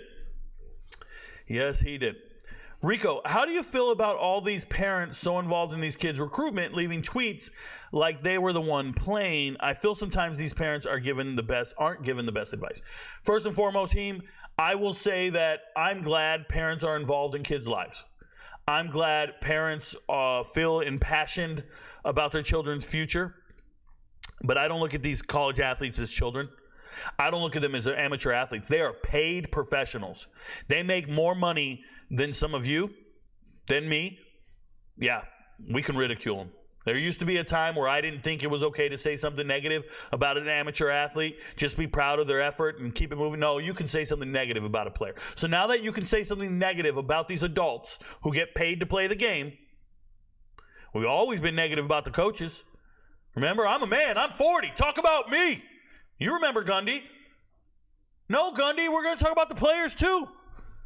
They're 20, and they're getting paid. So how do I feel about parents, though, interjecting themselves in the process? If a parent feels slighted, I can understand. If you promised a parent something, then I understand. If the parent is just interjecting their bullshit, I don't like it. And let me just say this. I also don't like the double standard. The double standard that any father who talks is LeVar Ball, and any mother who talks is just a concerned single mom trying her best. It's bullshit. Mothers are just as toxic as fathers, if not more, because they get real emotional. And yes, there are some dads, ex-athletes, whoever, who think they know better. That's fine. I would say to a lot of those parents that are involved in the process, they tend to come from more affluent backgrounds. Like, they have some money, they paid for personal trainers, they're former professional athletes, they're college graduates. I just hope they have the right network in place to help their son become a really good accountant. If your parents are involved in your recruitment and they're sounding off on Twitter when you don't make it or you do make it, I just don't think you're an NFL player. I don't know too many NFL players whose parents came to their defense on Twitter in the last 10 years. Like, I don't know of any NFL players off the top of my head where their parents went to bat for them after they transferred and they had a bad run-in with a college coach. I can't think of any. So if there's a parent out there who's speaking on behalf of their child on Twitter, talking negatively about anyone online, whether it be a content creator, a coach, a media personality, what I would say to those parents is just check the track record on that type of shit and see who's successful doing that. I don't know of any. The Ball brothers, right? Everybody wants to go to the Ball brothers. But for me, LeVar is a very successful father and was doing his best to market his children. And sometimes, all clicks are good clicks, man. I got more haters watching what the fuck I'm doing every day than the supporters. I know that. It all pays the same, right? Nothing. Just so we're clear. What are considered good grades for transferring? AJ Harrison, that's such a loaded question. It all depends on your major, the organization you're transferring to, the school, right? Their degree programs. Are you an undergraduate? Are you a graduate transfer? Because if you have your degree, no one gives a shit, right? I would say, are you academically eligible? So a 3.0 and above is probably the gold standard. Don't mention your GPA if it's less than that. When they're pulling transcripts and they're looking at core GPAs and stuff, sometimes they're looking at just your last semester, in-season semester. How do you impact your APR? Because if you're not on glide path to graduate, that impacts the APR, the academic progress rate. That's a very negative thing for coaches. If you lower the academic progress rate, you can get fired. That's a fireable offense for cause. It's not okay. So just one of those things to think about. I would say be above 3.0. And if you're at a JUCO, there's no reason not to have a 4.0. Classes are super easy. Go to fucking class, man. Get a rubric. Learn how to write papers in an APA format. Get one template of an APA format and just copy it every single time. Change your works cited. Change your cover page. Change your title that moves. I mean, college is really easy if you understand all you need is one template. Write your papers, learn how to write a fucking 5-paragraph essay, do research, do works cited, know how to reference things, get a rubric. I mean, you can grade your own papers before you turn them in. College I graduated with a 4.0, with 3.96. I graduated magna cum laude. I'm a genius. I looked at it and thought, this is stupid. This is the dumbest thing I've ever done. This is the easiest thing I've ever done in my life. But I'm a gifted speaker. I can understand. I get focused. I sit in class. I don't daydream. I'm in 100%. If you can't relate, I taught, or not only did I teach, I treat college like it was a job. That's how I got through it. That's how I took it. So if it's just something you do on the side, if it's something you're ignoring, if it's something you kind of just do as your day goes and it's annoying to you and all that, like, I can't relate. It was my primary thing I wanted to do in my life. You know, I was obviously much older too. Keep up the good work. I'm out of here. Skull Buff. Shout out to you, Aaron Bourne. Thank you for being here. How do you think the Big Ten will play out with all the West Coast schools? So Hayden Lynch, thank you for the question. Talking about conference results and how they're going to play out, what I would recommend you do is go to my Patreon. If you go to my Patreon, I have a playlist. They're actually called, you can be a free member or you can be a paid member, but you got to go to collections. And when you go to the collections, I'm pulling it up now. I just want to show you guys. When you go to collections, you'll see all these playlists in here. And one of them is Futures Bets for 2024. And when you go to Futures Bets, those are the two I'm posting in right now, UFC and Futures Bets. That's all I post in every single day. I break down every single team. I do in-depth analysis on every team. But if you scroll back far enough, you will see I think you have to hit load more. And it has to keep going back. It might take a while because there's a lot of videos. But you can get to the very bottom and you can find my assessment of the different conferences. That's all I'll say. I'm not really going to give it out here just because I don't want MVPs pay for that type of information. And for me to give it out free would be kind of disingenuous to my customer base. That's not cool. So let me get back to the chat.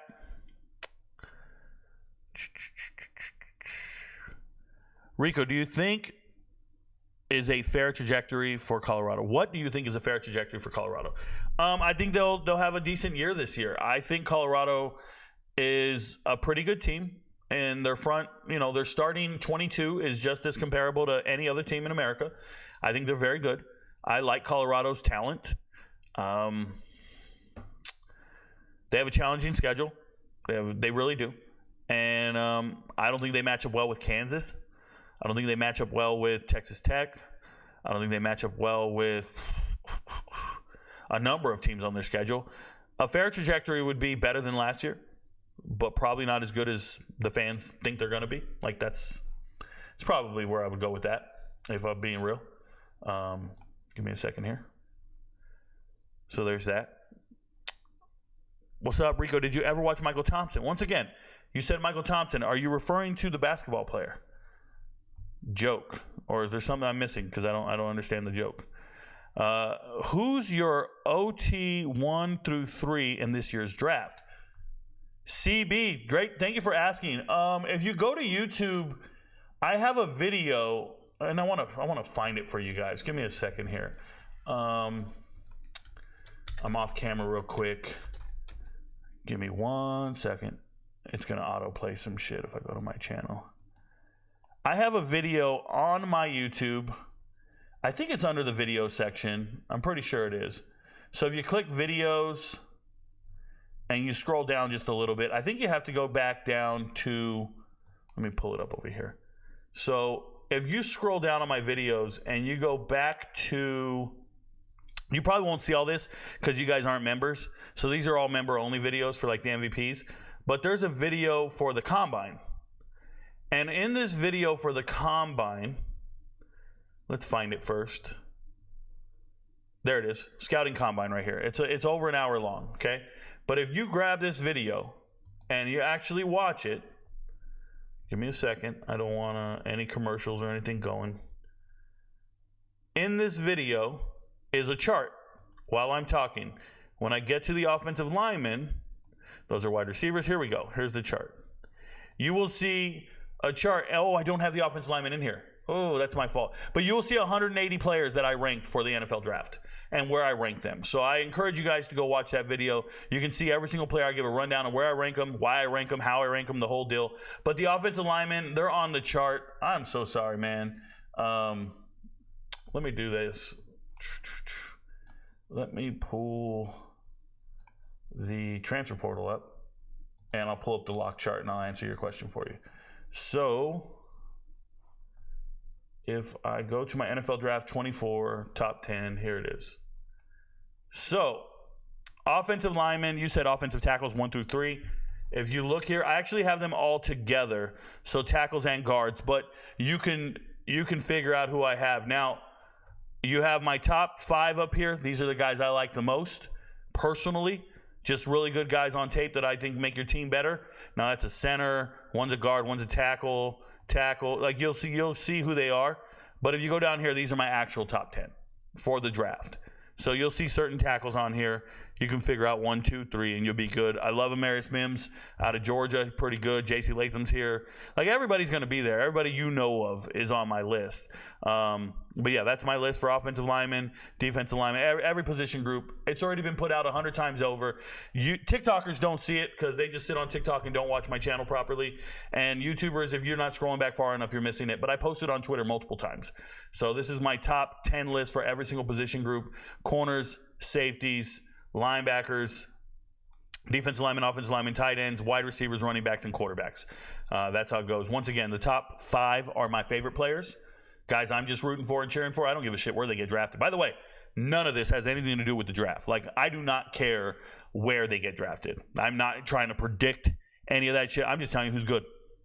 Yep.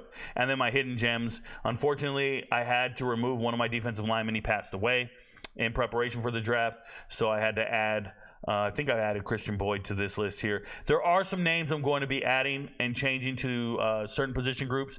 It is fluid, and it does change throughout as we get closer to the draft, just so you know. So there is that. But thanks for asking that question. Not too many people are aware of my rankings and where they're at, so pretty cool. Good afternoon, Rico. What up, Dave in Arizona? Good to see you, man. Sheesh, LMAO. So how are you liking Colorado's roster as it stands right now? Trey Money, once again, I like the starting lineup. I don't necessarily know if I like the roster. The roster in its totality it leaves a lot to be desired, but the starters look pretty solid. The Dylan Edwards news, so sad for Colorado. Considering Omarion Miller is the last big high school recruit from Colorado's OG season, is it safe to say Colorado is done and Dion is a fraud? Kung Fu. I don't think any of those statements have anything to do with each other. Let me make this very clear. Omarion Miller can leave, and that doesn't mean Colorado's done, and that doesn't mean Coach Dion, as you put, Dion is a fraud. That doesn't mean he's a fraud. If Coach Prime is a fraud, for me to get there would mean he had to lie to recruits, he had to lie to the media, he had to lie to his fellow coaches, to be stealing money. Like, for me to label somebody a fraud, something like that has to be happening. Something unethical has to go down. The fact that he's losing talented players and the results on the field aren't very good, that's not fraudulent. That's just unfortunate. That's not fraudulent. Is it safe to say Colorado is done? Well, not necessarily. Done in which way? Because they're still recruiting. They're still signing players. They're still developing as best they can. And they still got to go out and play the games. So I don't think they're done either. Once again, none of those statements you just said have anything to do with each other. They really don't. Is it unfortunate they've lost every good player that they recruited? Yes. Is it unfortunate that the last good player left is Omar Miller? Yes. If Omar Miller does leave, does that mean Coach Prime is a fraud? No. He didn't do anything illegal. Fraudulent, bro. Fraud. Go look up the definition of fraud. Okay? Just so we're clear. Are there any FBS running backs like Scadaboo this year? Well, Scadaboo's still in the FBS. I'm not sure what you mean. Just like tough, bowling ball? Are you talking about the transfer portal that you didn't know? What do you mean? From the FCS coming up? There's guys from the FCS coming up like Scadaboo. I just thought about it. FCS All-Americans coming up. Running backs. Let me show you this. So if you go to, let's go to latest transfer portals, right? Latest football transfer portal. That doesn't matter. But if you go in here and you go look at, oh, I got it on 3. Let's go look at UTEP real quick. Let me show you something. UTEP, Javen Jackson. One of the last additions to UTEP in the winter was this guy right here, Javon Jackson right here. This running back, 5'8", 200 pounds. This is the guy. Leaving Austin Peay, coming to UTEP, 1,200-yard rusher at Austin Peay. That's the guy. That's the Emmitt Smith on tape, bro. Built like Emmitt, a little lighter, good player. Good vision, good everything. I like that kid a lot. Javon Jackson is my guy. Like him a lot. That's a good running back coming up from the FCS that will actually play. I know a lot of people are big on Oregon. Let me show you. I know a lot of guys are big on Jay Harris, but the problem is Jay Harris is a big back, 6'2", 215, and he's coming over from Northwest Missouri State. Yes. Going to Oregon. Good running back. Good on tape. FCS All-American. I don't think he's going to play. I think he's third string. Oregon's running back room is too deep, too much, so I'm not sure if that FCS player is going to work out. So when you say a guy like him, like Scadaboo, I'm wondering, are you saying FCS All-American transfer? Because if you are, there are some FCS transfers that are worth talking about at the running back position. Off the top of my head, those two come right off the top. So those two are the ones that hit me. Now, I'm probably missing one right now, and I shouldn't be, because I just mentioned a kid the other day. You know what? I shouldn't do this. I should do this instead. Let me go to my transfer portal, and I'm going to put you guys onto some game right now. So FCS All-American running backs that I'm excited about that are coming from the FCS, Coleman Bennett going to Rice. Coleman Bennett going to Rice. If you go in here, I know some of you guys are like, what is Rico talking about, bro? Why is he talking about Rice? Like I said, you got to go turn on the tape. And look, they don't even have Coleman Bennett here. They don't even have him here. What is this? Rice doesn't even, On 3 doesn't even know he's coming. Oh my goodness. Give me a second here. Does 24/7? Where's Coleman Bennett? Don't do me like, there he is. 0 stars. That's why they don't know who he is. 0 stars from Bucknell coming to Rice. This dude's tape is nice. Great tape. Love his tape. So that's another player nobody knows about. Coleman Bennett, okay? Stud going to Rice. Now, you got to be watching Group of 5 football to know who these guys are. Let me check my chart again. I already talked about, well, Marquez Taylor's coming too. He's the backup running back from Austin Peay, but Javon Jackson's the guy there. Another guy, I'm checking my database. My database runs for days, bro. Like, it's a problem. I'm only looking for FCS guys coming to the FBS. Oh, Juwan Howard. Juwan Howell going to South Carolina. He's a beast. South Carolina State running back. Young kid transferring into the SEC, going to South Carolina. Now, South Carolina signed a bunch of running backs, but Juwan Howell is actually pretty damn good. So I think he signed early on, so we got to move back. Oh, by the way, Gage Larvadane, FCS stud, went to Miami of Ohio last year. Going to South Carolina signed some good wide receivers, just so you guys are clear. Very good wide receivers. I'm not excited about Oscar Attaway. He has the right size, pause, and they signed Rocket Sanders. Got it. So they already got 2 running backs, Oscar Attaway, Raheem Sanders. Who are you talking about, Rico? I'm talking about a guy not even on the list. Keep going. Where is he? Bengali's here. Where's my boot? There he is. Jawarn Howell, back in November. This kid is good. Oh, so is Kilgore. These are really good. And there's DeAndre Jules, the best defensive lineman from Pitt. All you Colorado fans think you got the best defensive lineman from Pitt. No. DeAndre Jules is the best one. Go watch the tape. South Carolina signed some really good players, and Jawarn Howell is one of those guys. An FCS running back worth talking about. Floyd Chalk going to San Jose State doesn't really stick out to me. Jaden Brown going from Gardner-Webb to, and I'm sorry, Floyd Chalk is coming from Grambling State. Jaden Mel Brown, he either goes by Mel Brown or Jaden Brown, coming from Grambling or coming from Gardner-Webb to UConn. Doesn't stick out. Chance Williams doesn't stick out to me. Grambling State to Cincinnati. I didn't like the tape. Western Carolina to Pitt. There you go. Desmond Reed. Western Carolina to Pitt. So Desmond Reed leaving Western Carolina, following his offensive coordinator, going to Pitt. Great running back coming out of the FCS. That's a guy we're talking about. You should be excited about him.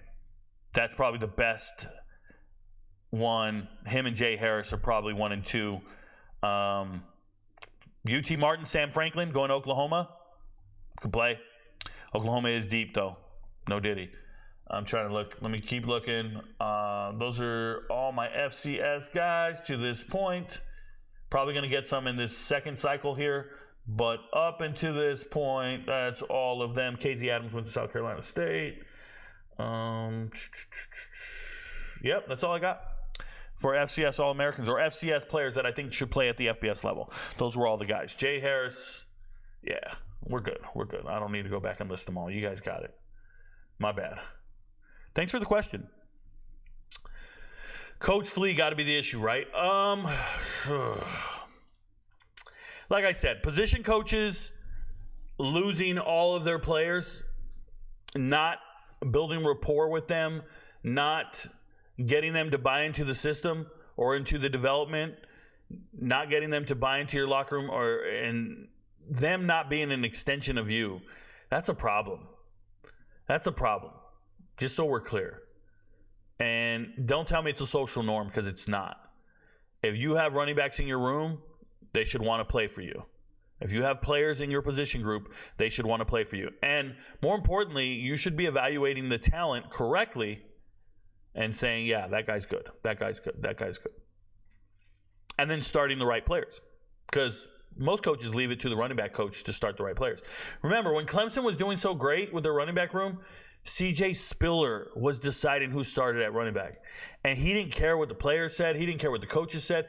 And Dabo said, we're going to listen to CJ Spiller. And Spiller said, yup, this guy's starting. This guy's starting. And he made some courageous decisions. And it really paid off. And Clemson won a bunch of national titles because of it, if you ask me. And lately, it's been tough. Yeah, running backs, position coaches matter. And their evaluation of talent is just as essential as recruiting and retaining your talent. That coaching staff got something going on. Alto and Dillon seem like some honest, down-to-earth guys. Something ain't adding up. J-Lock, you are 100% correct. Both very good kids. Prime about to get it popping in Boulder. This dude is hating. Terrell Green. What is popping? What does getting it popping in Boulder mean? And what do you mean by hating? I am assessing decisions being made on every single team. You haven't noticed? I just got asked about teams all over the country. I'm pulling out information about players all over the country. This ain't got shit to do with Colorado. My assessment of Colorado is independent to Colorado. I don't have an agenda. I'm not biased. I'm not hating on Coach Prime. I actually don't give a fuck about Coach Prime. I'm not saying Coach Prime, I didn't even bring up his name. I brought up position coaches, newly hired offense and defensive coordinators, the inability to assess talent correctly, retaining talent, players buying into the program.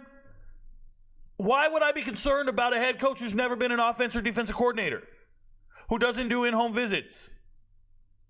Why would I be concerned about a coach who empowers players to utilize Instagram to hit the transfer portal? Because we got to find real dogs. Remember? We got to find real dogs. Cavassier Smoke's in there like, yo, I'm on this damn team. You're talking about me like I'm not here.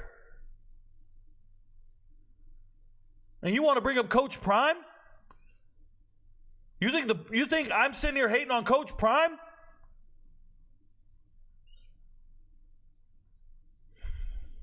If it was that simple, if that was the reason for all of this, you think I wouldn't say it? How about that? I am only the most honest dude. I'm authentic to no end. I pull no punches. I give you straight feedback, for real feedback.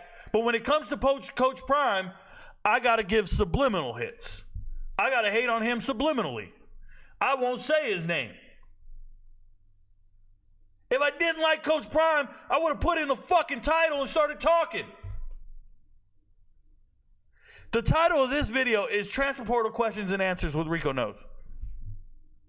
And I'm answering every question, doesn't matter where it's from. What's wrong with you? This guy hating on Coach Prime, bro. He hating on Coach. You don't know shit. Casual ass fan. Couldn't name 10 coaches if you needed to. Didn't know. And quick. Who's a professional skier and played at Colorado? Who's a professional skier and played at Colorado? Who's an Olympic medalist and played at Colorado? I'll wait. Who threw the bomb to Brian Westbrook?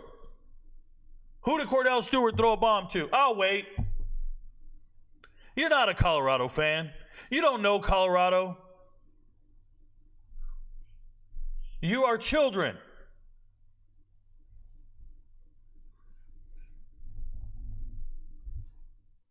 You're going to get it popping in Colorado. I think Dylan might be going back home to Kansas State. Avery Johnson posting throwback pics together. Yeah, I agree. Colorado literally has no roster. How can you be a bad MVP? Oh, Lissandro, some MVPs are better than others. So how can you be a bad MVP? To be clear, I don't sell picks. I sell assessments, right? So I will sit down and I'll provide an assessment on a matchup, whether it be a fight or a game. And when I break it down, I will tell you, hey, listen, guys, if I was betting, I wouldn't bet on this game. I wouldn't. I don't think there's any money to be made here, but let me give you the assessment. And then I'll give you my assessment of who I think is going to win, how the matchup's going to go. But don't forget that first part where I said, if I was betting, I would not be betting this game. Some MVPs will go bet that game.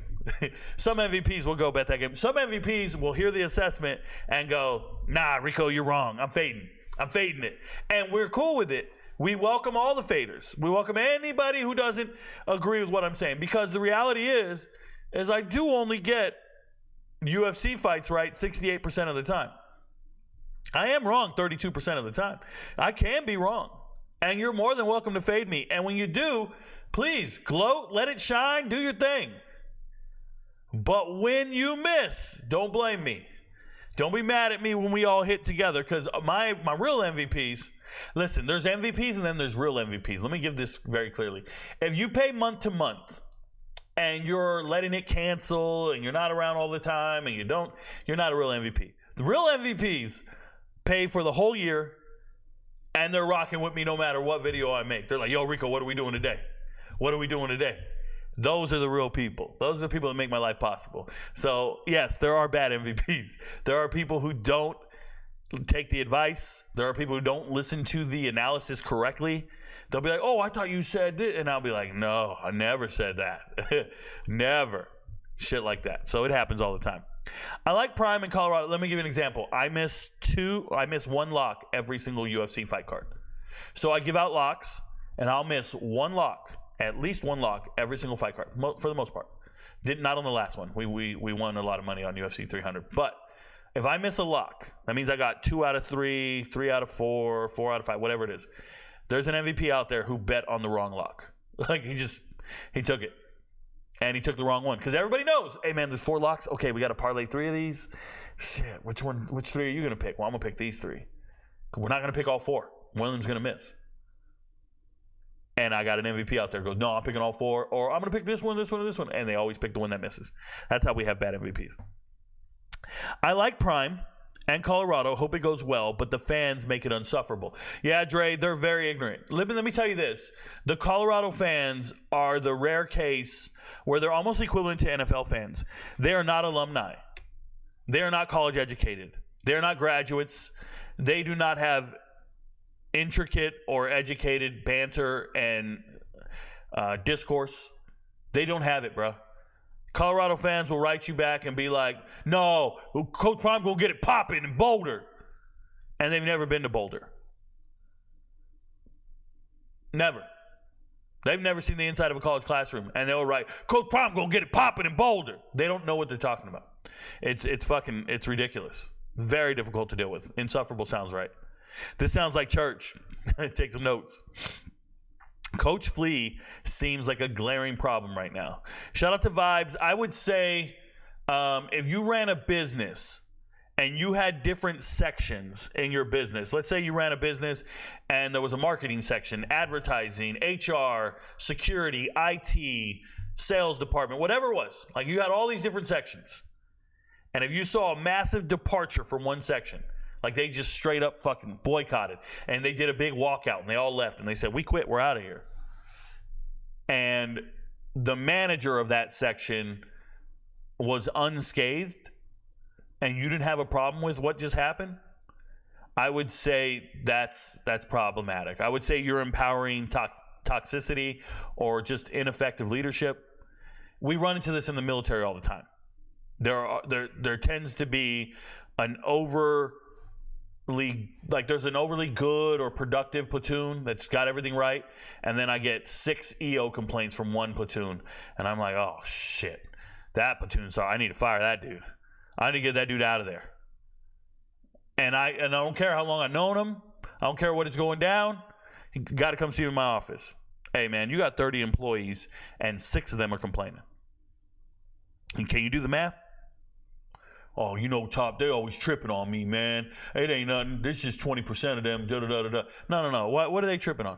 Well, you know, the other day I told them all, shut the fuck. Da-da. And I'm like, what? All right, man. Listen. I'm going to give you a change of rater. I'm not going to do a relief for cause, but I'm going to give you a change of rater. You need to go find a different position. You need to go find a different job. This is what I think when I see position coaches staying on staff and moving to a different position. Not an upgrade. Let's talk about wide receivers. Wide receivers coach moving to tight ends coach. Let's do it. Let's be real. People aren't looking at it like that. They're not understanding. I am. Does TCU have a running back? Yes, they do. TCU's good. This is what happens when you run a football team like a trap house. Woo! This is what happens when you run a football team like a trap house. I don't know if you stole that from somebody on Twitter, but it's worth quoting. That's a gangster one right there. I might say it in my TikTok video later tonight. If you guys don't know, I make my TikTok videos at night, and I just kind of recap my day. But this is what happens. I like that. This is what happens when you run a team. Who said that? I'm going to give you credit, bro. Kung Fu? Kung Fu. Like a trap house. They're going to be mad. Rico's the racist. Rico's a closet racist. If you only knew my circle. How far do you think Ole Miss is going this year? Thoughts, Jackson Dart's draft potential stock. So Isaiah Brown, I really like Ole Miss as a team. I love what they're doing. I think their coaching staff gets the most out of their players. I think they do the best they can. I want them to beat Bama every year, and they never do. I think this is the year. I like Ole Miss a lot. I think they're in the playoffs. I think Jackson Dart is a draft prospect. I think he has some amazing wide receivers. Anytime you play with Lane Kiffin for multiple years, you're going to get better. And you're going to be that guy. So I really like Ole Miss. I'm high on them. Ole Miss fans think I don't like them. For whatever reason, Ole Miss. You know, there's a guy out there that made a page called, it's something, it's offensive, but it's Rico Doesn't Know, but it's not Rico Doesn't Know, it's Riri Doesn't Know or something like that. It's on Twitter. It's like a parody account, and it's an Ole Miss guy. Just mad. Thinks I hate Ole Miss. I love Ole Miss. Love the majority of their players, and I want to see them succeed. What up, girl? Hey, Shout out to my woman. What she got there? your mouse pad. Oh, nice. Got a new mouse pad. My girl just walked in the door. You guys don't have a woman walk through the door loving you. Most women at your house, they get through the door. They just go straight to their room and start taking a shower because you don't know where they've been. Ha ha. You busters have a terrible life. My girl goes straight to the kitchen and starts cooking. Is it possible the standard is too high? Rico knows. College-bound CFL. Too high would be TOO, just so you know. Too much of something, also too. I want to go there too. So is the standard too high? No, not at all. I would say the bigger issue is the standard is fluctuating. The standard isn't high in moments and times, and then they will say the standard needs to be higher. Because if the standard was too high, they wouldn't assign these substandard players that don't meet their standard. Okay? It's having a subjective standard. That's the problem there. Do you think Booth, the running back from Utah State, and his teammate, linebacker Buck Switzer, would be a good package deal Colorado should explore? So Switzer's a stud. Had a bunch of tackles back in the day. Switzer's good. And for me, I don't know about a package deal, Sean Kemp, but Colorado's been signing players in pairs. They signed 2 players from ODU last year, 2 players from Maine, 4 players from Florida State, 2 players from a bunch of schools. Signing players in pairs has been working out for them. I think Jordan Dominic and Slusher came from Arkansas. It's just pairs of players everywhere. So it makes sense. Booth can play at Colorado. Booth is good. I think Booth fills the void that this little Dylan Edwards left. For real. So I like Booth a lot. What up, Rick? Hey, what up, E-Money? Shout out to E-Money. That's one of my childhood friends, man. We go way back. I've known E-Money since I was 6 years old, man. Real talk, 6 years old. You guys don't even have friends since you were 6. I known E-Money since I was 6. He might have been 7 or 8, but I was 6. I know that. He moved in across the street from me. That's the money right there. That's the dude. He was at my first wedding. You guys don't understand. He was at my first wedding. I got a couple of those. How much of the 2022 class is in the portal? 2023. 9. Lissandro Cruz, 9 of the players are in the portal from the recruits. This is not true because he did all that with Dylan. Dylan played with Prime at 6 years old. That equity speech doesn't hold weight. Terrell, this is very true. Okay? The reality, what you guys don't understand, and he's talking about equity and having a foundation and recruiting and players, right? Once again, if you send your player personnel, your recruiting coordinator to go recruit players and not the running backs coach, if you don't have a close relationship with your running backs coach, the guy who evaluated you and recruited you, you're not going to stick around. You see, you misunderstood. You thought it was Coach Prime that needed to have the equity with the players. You're under the impression it's the head coach that's the problem. Or that I was implying it's the head coach that's the problem. I'm implying the new position coaches or the position coaches in general don't have the equity with their players. Therefore, they can't coach them a certain way, and there's no buy-in. If there was ever loyalty with the coaching staff, it's with your position coach. That's the guy you know day in and day out. That's the guy you talk to. You might talk to the head coach once or twice a year. Position coach, every day. Big difference. You're looking for the wrong equity. Don't forget that. He had Dylan when he was 6, and there was a disconnect till last year. It's a position coach. That's facts. Can't even lie. Yeah, he got to start recruiting these high school kids. That's why Dylan hits different, because he coached them at a young age. Facts. Well, everybody say no diddy when he says he hits different. I do tricks on it. We know, bruh. We know. We know. When there's nowhere else to sit, you sit on someone's lap. You don't stand. Chat jumped on me. I'll get back to it. Give me a second.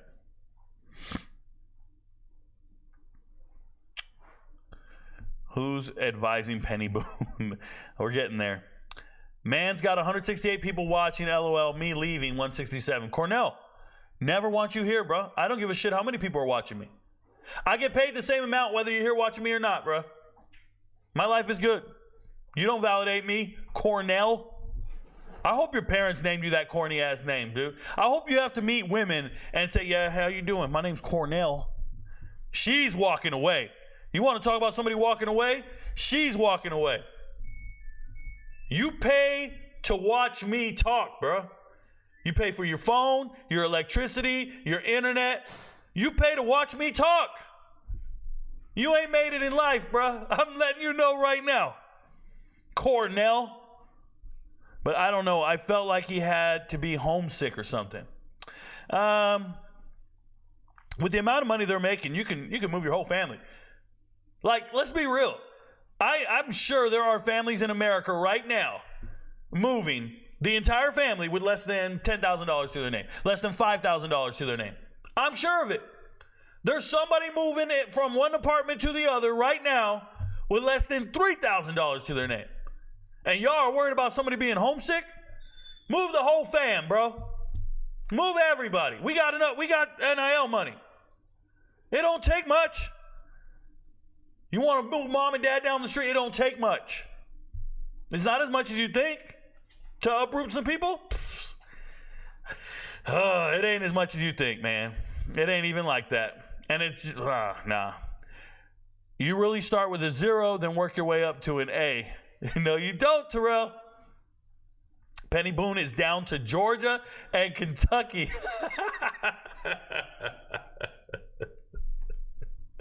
He was third string. He was third string at Louisville. And he's down to Georgia and Kentucky, man. Who lets this happen? Who does this?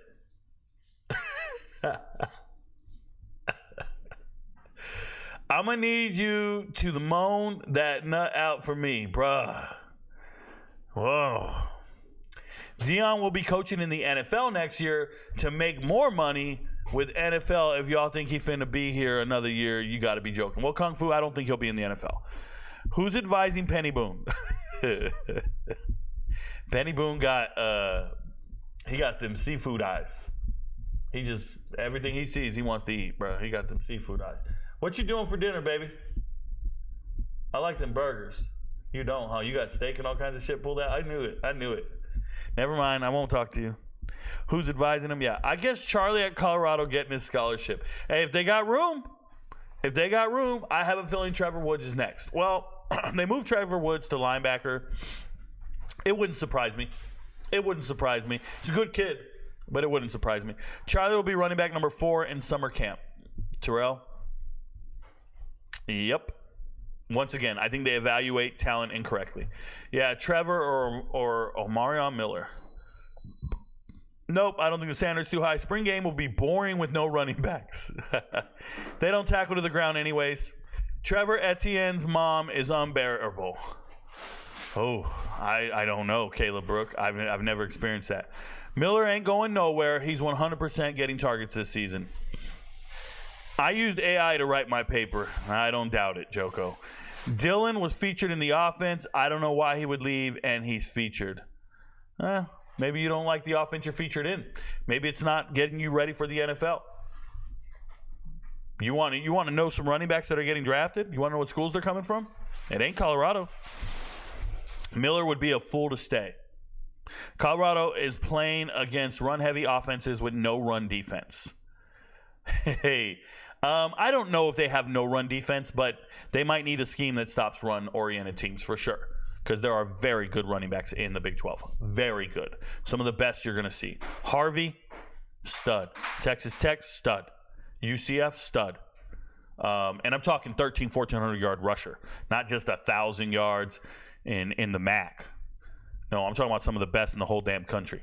Omarion will have to compete with Will Shepard, professional, Cordell Russell, LeJontay Wester, Jimmy Horn, and Travis getting a guaranteed spot. So 5+ receivers competing for 2 spots.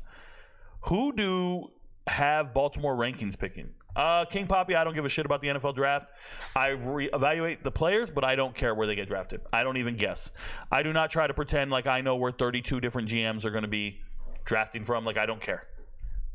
Hope they go to a team they can succeed in. Rico, what's your take on Cormani McClain? A few say the program was too tough for him.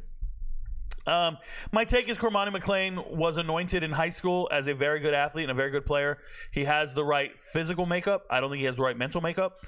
And I don't think he's a blue chip athlete. I don't think he's a blue chip player by any means. I think he lacks top end speed. I showed a clip on him last year. I showed a clip on him over a year ago getting smoked by Mikey Matthews, a 3-star player. And I said, hey, look, I found a 3-star wide receiver dominating a 5-star player. And everybody attacked me and said it was just one rep. You don't know what you're talking about. Da, da, da. Yeah, I do. I evaluate talent. I evaluate players. Mikey Matthews played as a true freshman, was one of the good receivers at Utah, hit the transfer portal. Now he's at Cal, getting a great education, great teammate, great part of a great team. It's a good player. And Cormani McClain is anything but those things. He's not built like that. You have to identify talent differently. What I would tell you guys is if you didn't know the recruiting websites and you just watched Huddle Film and you made up your own rankings, you would not have Cormani McClain in your top 100 players. Nope. But because you rely on recruiting websites, I call it recruiting for dummies. You rely on recruiting websites to give you information, and then you consider that information fact. You actually don't know any of the good players. You just don't. You think you know them, but you don't. So you're watching players, and you're like, oh, well, why didn't he pan out? Well, because you took a website's word for it. Because he looked good at 7-on-7 or in pad, or not even in pads, in shorts at a camp? Nah, man, that's not how it's done. Go watch the tape, put in the effort, put in the work, and then say to yourself, this guy's not. This is why I'm not missing in my evaluation of high school players. You can watch all my film. You can watch all my high school film reviews. They're there. They're in 4K. I have over 200-something reviews, and I will say this kid's an FBS level player. And what do you know? Within the next month or two, he has FBS level offers. This kid is an FCS player. He gets offers, FCS. It's just repetition is important. So if you're not doing any repetitions in evaluating players, shout out to, I don't know, Warren Sapp. Right? Shout out to a number of guys. But if you're not evaluating players day in and day out for your job, you're going to be missing that aspect of the job, and it's a part of the job. So if you just get in and you're like, yo, who's the 5-star corner in the rankings, blah, blah, blah. It's like, no. That's not how you recruit. You know how you recruit? The same way you draft, bro.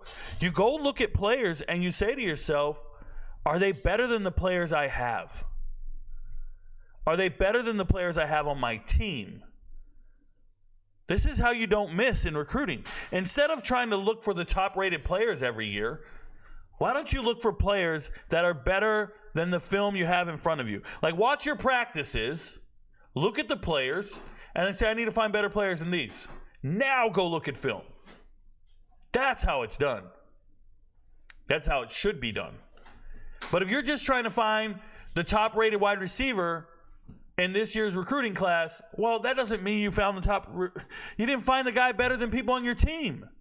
You found the top-rated wide receiver based upon some recruiting website. He's not better than any players you sign on your team. He's not better than anybody in your locker room. What are you doing? It's just a different method to recruiting and coaching and evaluating players, and I just don't agree with signing the best available player. If I was in charge of an NFL team, I would go to the draft and not give a shit about draft rankings. My whole draft board would only be players that are better than our current roster.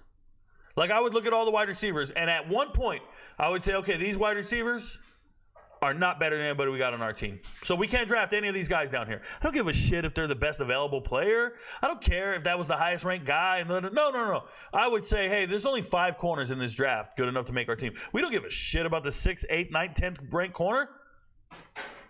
Nobody cares. You can't make our team better.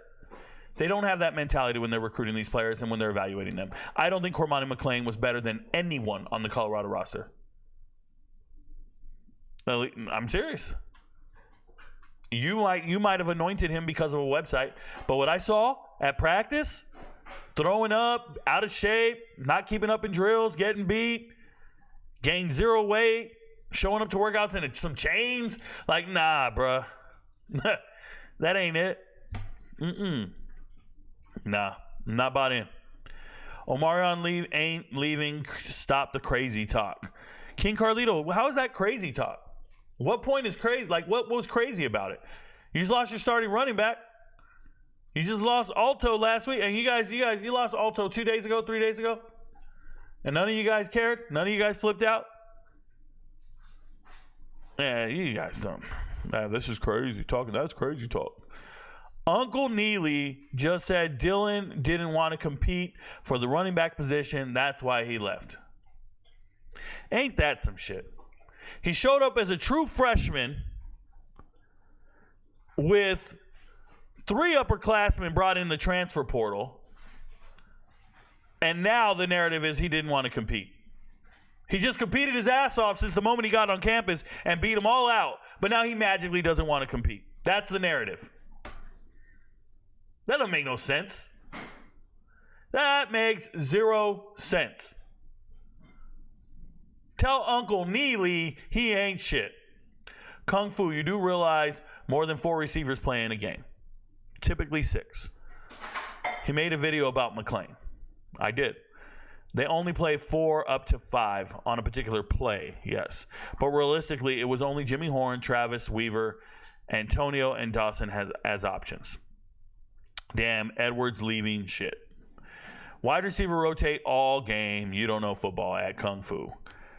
Shout out to Terrell. That is a fact. I don't know about the Kung Fu doesn't know football part. LOL, not on Colorado, Terrell. Plus, you have 4 and 5 wide receivers on the field at once. All schools rotate wide receivers. What the hell are you talking about? First time to your channel. Are you a Buffs fan? Always been or jumped the hype boat when Dion came. 1, 2, thank you for being here. I'm not a fan of any team. I am an analyst for 134 schools. I encourage you to watch my TikToks. I encourage you to watch my Patreon and my YouTube. I am not a Colorado Buffaloes fan. I am a transfer portal expert. I cover the transfer portal. And in doing so, Colorado tends to have the most transfers, so I tend to talk about all their players because they're all transfers. So it would behoove me to know the Colorado roster because they don't have a fucking player from the high school ranks. They get nothing but transfers.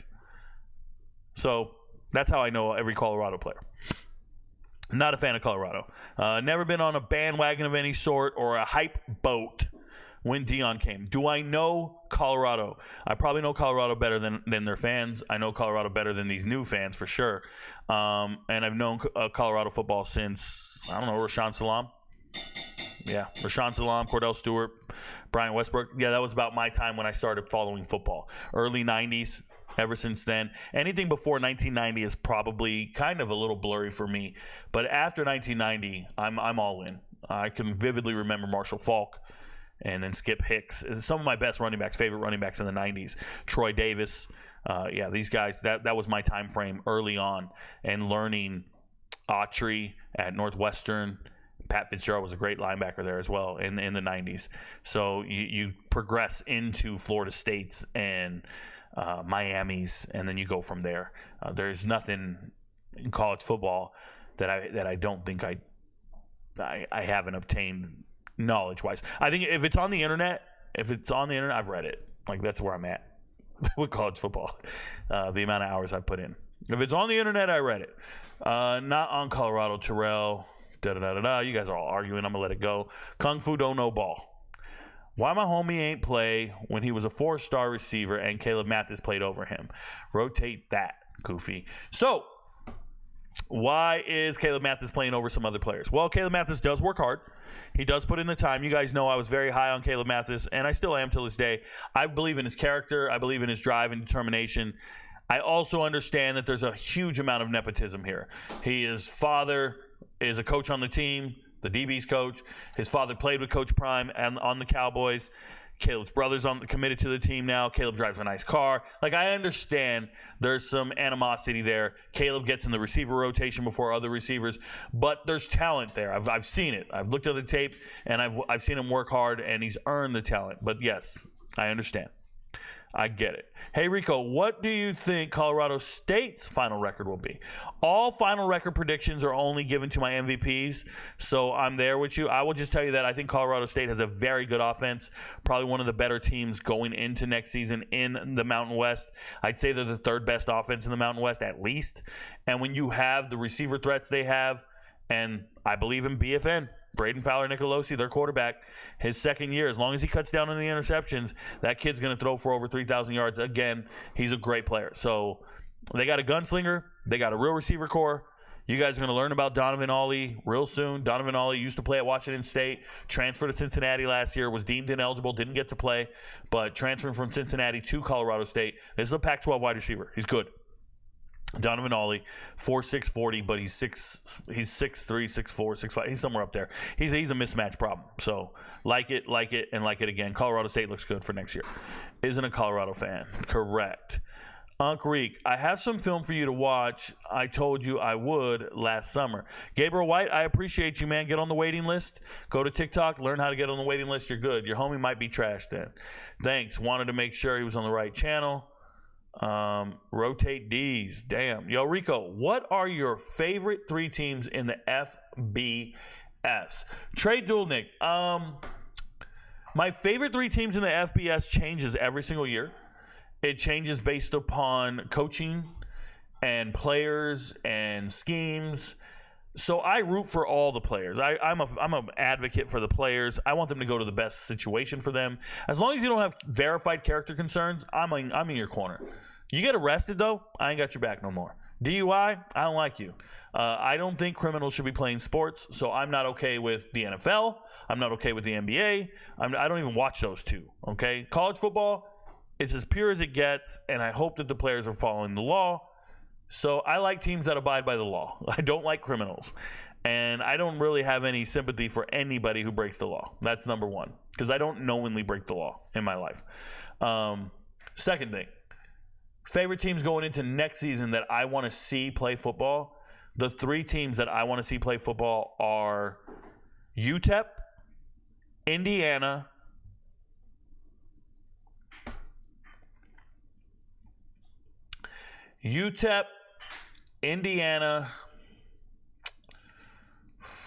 West Virginia. Those are my three favorite teams next year that I will enjoy watching immensely. And the reasons for it are UTEP and Indiana have a new coaching staff, so they utilize the transfer portal immensely, and I want to see their improvement. And then West Virginia, I really like their brand of football and what they return next season. Oh, man, Virginia Tech's right there, guys. Virginia Tech, West Virginia, UTEP, Indiana. Those are my four. So I have four teams that I really like. Just so we're clear. If you're on TikTok and you're sending me messages, questions, whatever, you need to go to YouTube. Click on the link, whatever. Get to the YouTube page.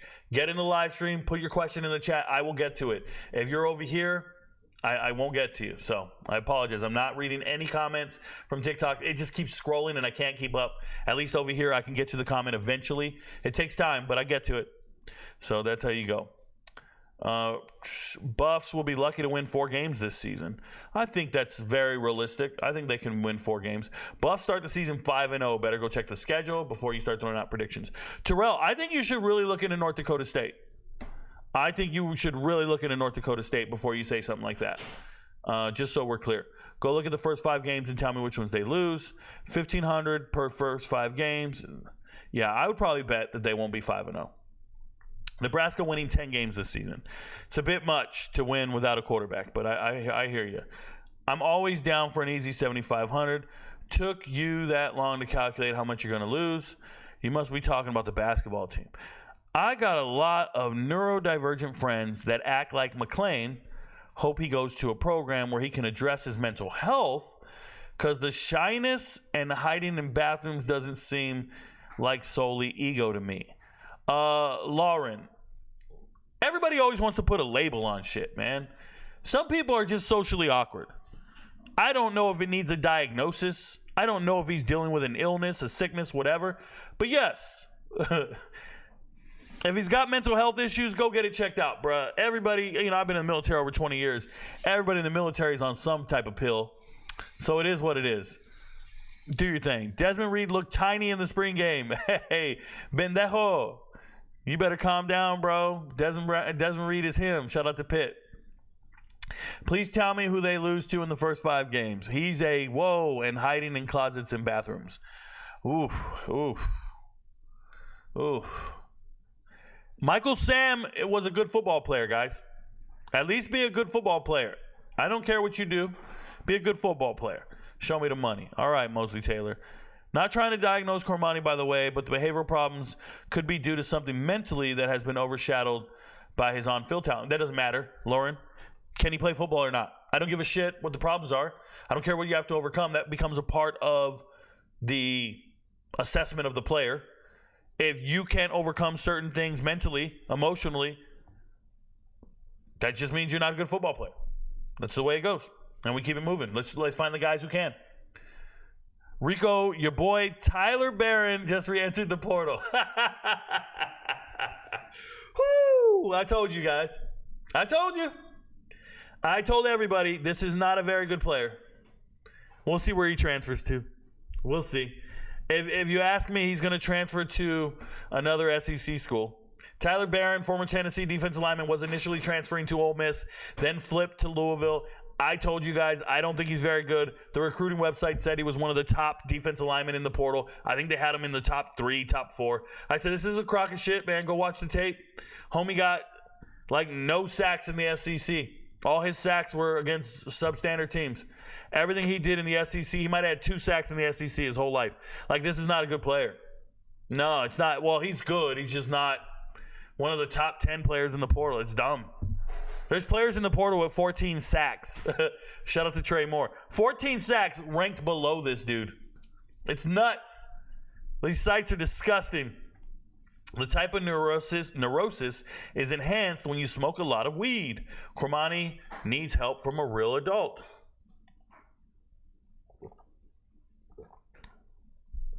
Nebraska equals 2 losses. Colorado State coming back with a vengeance, 3rd loss. Shall I go on? I wish I knew you for real because you would be easy money. Jeremy Bloom. What a great skier. Used to play at Colorado. Dude was a beast, bro. Primetime University groupies. These groupies. You can go ahead and write that check with me. Yep. Uncle Neely trying to say Dylan Edwards didn't want to compete. Talk about damage control at its finest. Dylan worked hard. Yeah. It's ridiculous. This guy is getting cooked. I don't know who's getting cooked, Colin, but it ain't me. Zazie sounds like some strain of weed. You must be smoking on, fool. Marlo, you can work hard and still not want to compete. He competed all last year, bro. He competed all last year. What do you mean he don't want to compete? They brought in Savion Wilkerson, somebody who had a relationship with the coaching staff and had just rushed for 1,100 yards the previous year. They brought in Cavassier Smoke, someone who played over 50 games. They brought in Alton McCaskill, somebody who rushed for 900 yards and 16 touchdowns his freshman year. They brought in all these running backs to take his spot, and he competed and beat them out. Why are we trying to say he didn't want to compete? The man just beat everybody as a true freshman. Man, you guys are gross. Shout out to the Bus Stop, the former infamous strip club in Boulder.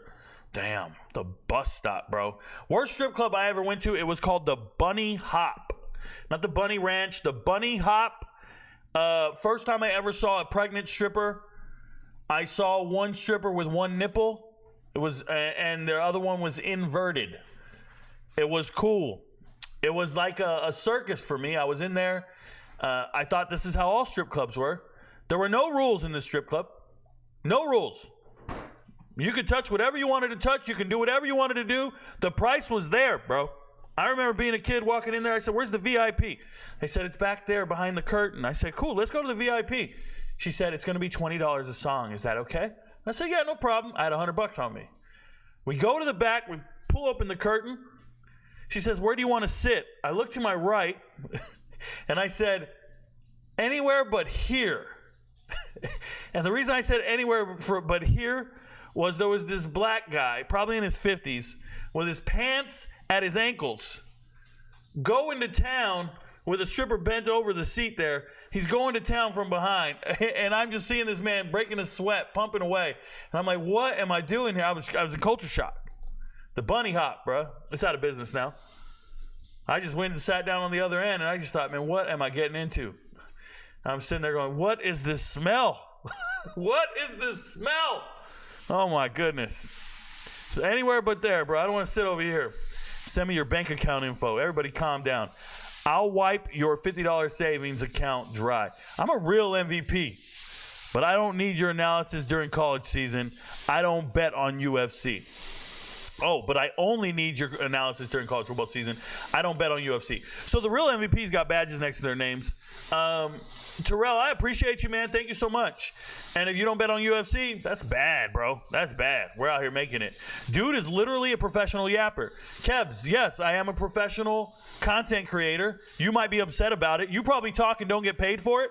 You probably talk and nobody listens. I can't relate. I talk, people listen, gravitate, mesmerize, panties drop, shit gets moist, seats are wet, nose start to drip. Like a lot of shit happens when I start talking, bro. And I'm professional at it because I'm getting paid, yes. Coach Mathis will be exposed once all these DBs get to the league. This guy Rico is in his feelings because T-Cal clowned him on Twitter, and then he got some, man, I wish I could see you. 94's finest. T-Cal clowned me on Twitter.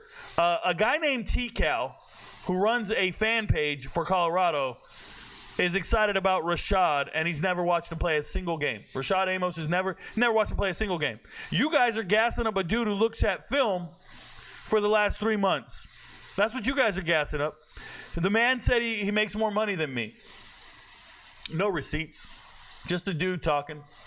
My receipts are posted. I'm good. I'm secure with who I am. But yes, I'd love to meet T-Cal in person. You know what happens when I meet somebody in person? 94's finest. They stare at the ground and pretend like they're lost. Or they shake my hand and say how grateful they are to meet me. It happens all the time. You know why? Because I'm walking around swole, motherfucker. I look like a linebacker. Strapped up all the time like it's a damn lesbian household, bro. I got straps everywhere. I'm looking at it right now. I'm holding it right now. Heavy as hell. Always in arm's reach. I would love to meet these dudes. Anybody talking out of pocket, calling me out of name, I would love to meet these dudes.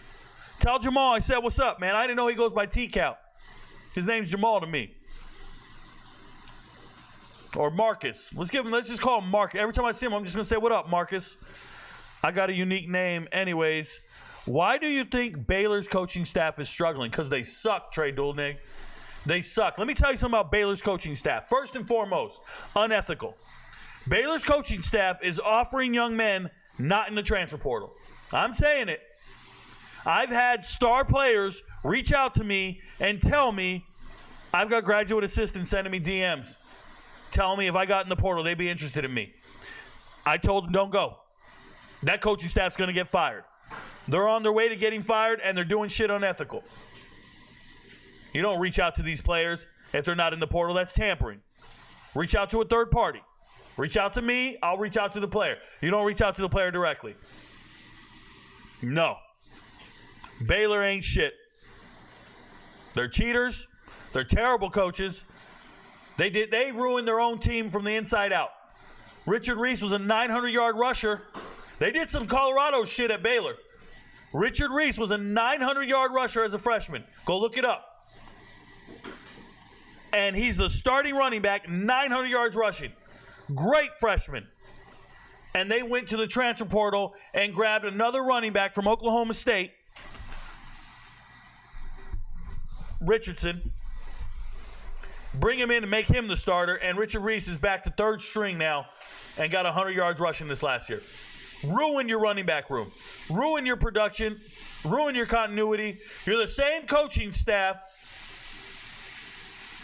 that said we're going to start some terrible-ass quarterback and let Kyron Drones leave.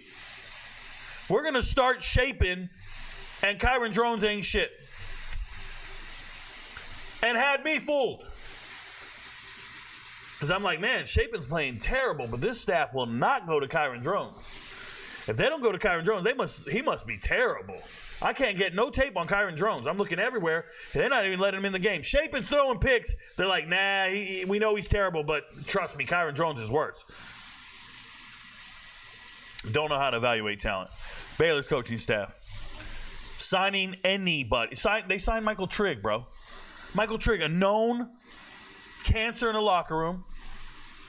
2 coaching staffs have given up on Michael Trigg. Do you understand? That's like 40 adult men have tried to instill values, priorities, and make that man a better player, and they gave up on him. 40! And he gave up on them. But Baylor looked at it and said, no, we can fix that. We can fix that one. Yeah, man, that guy, we can fix that one. The audacity. It's going to get a lot of good games this year. That's your opinion, Rico. Jeremiah Campbell, yes, you're on my page, you're on my channel. That's what I do. I give my opinion here. If you don't like it, step, homie. Step. Ask Kung Fu. Neely said Coach Prime would tell Kermani on a Monday that he would start, but needs to get practice meetings and watch film, and he did none of that, was asked. Dumbass kid. Where do you see him going?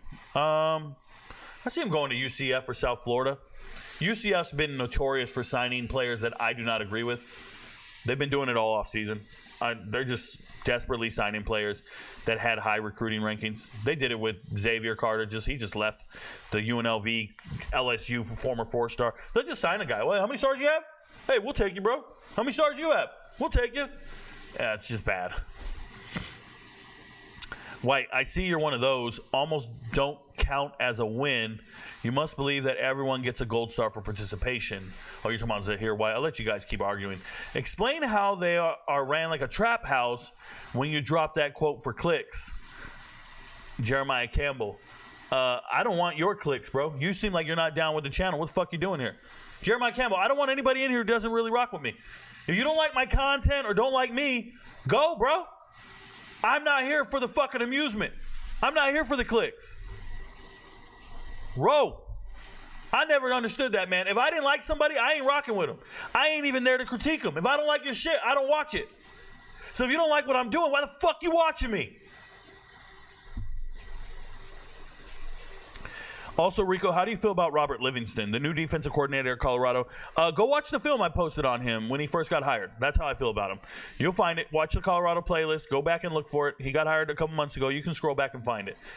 I say it's ran like a trap house because it's a makeshift food truck type organization. Open it up, close it down, keep it moving. I got you. You're right. It doesn't count. That's why the record looks the way it does, but thinking you're getting smoked every game is ridiculous. Still waiting for your account information. Uncle Neely just dropped some truth bombs, Rico. No, he didn't. He's damage controlling some nonsense. Queer, no way you believe that Dylan want to compete bullshit. Yep. Dylan is good, but he is small and was getting blasted when he had to block. Who are they signing to do the blocking? What running backs are they adding to the roster to do the blocking that you're talking about? Imaging. OQIR imaging. Have you watched Rashad Amos's tape? Have you watched Dallin Hayden's tape? Dallin Hayden's tape and Rashad Amos are two of the worst pass blockers I've ever seen on tape. Two of the worst pass blockers I've seen on tape. What are we doing? All the running backs can't do it? Cornell, that's the dude I was blasting. My bad, Colin. Good to see Colin. He's a UConn fan. Kim got to be dying listening to Rico sometimes. Babe, you dying when you listen to me? Like laughing? Oh, sometimes, yeah. Sometimes she be busting up. Sometimes she be laughing. She's cooking, y'all. Kim's doing what a woman does, bro. She shuts up and cooks. Get at me, haters. People can't hate Rico. Dude be giving his unbiased opinion, and he'd be pretty spot on a lot of times. Shout out to DQ. If you don't think like DQ, get out my channel, bro. Just leave. If you ain't like if you're not built like DQ deep down inside, just go. If only more kids had the heart of Charlie. Yeah, not everybody's got it, man. If kids had the heart of Charlie and the talent of Alton McCaskill, they would fucking be Hall of Famers. Ollie Gordon is a great running back. Did you already mention Chidozie? If not, what do you think about him? Because he looks like a wall to me. Chidozie's a problem. Defensive tackle, Chidozie just transferred in from Houston. They call him the block bully. Dude's a problem. He's a beast. Very good. Probably in my top 4 defensive linemen on Colorado. Obviously going to start. I like him. I like Amari. I like Samuel Kanalola. I like those three really stick out to me. I might. We'll leave it like that. I don't want to cut somebody off and not mention somebody else. So everybody else is fighting for that fourth spot. But those three stick out to me a lot. And I don't know if you remember, but I called that CJ would be better than Bryce because of the size thing. You backed Bryce, but I still don't agree with that. Gold Waters. I don't remember your name, and my memory is fucking fierce, bro. But I'll take your word for it. What I'll say is I don't ever remember backing Bryce Young. The world thought Bryce Young was the best quarterback in the draft. It appears he wasn't. And everybody had C.J. Stroud at number 2. I had C.J. Stroud at number 3. So I missed it by 1. Yet the world lets me know every single day of my life that I didn't believe in C.J. Stroud like you just did. And all it is I missed it by 1 spot like everybody else. It's not the end of the world. LOL, a 3-star from Stanford went 13 receptions, almost 300 yards versus Colorado, but Cormani's the problem.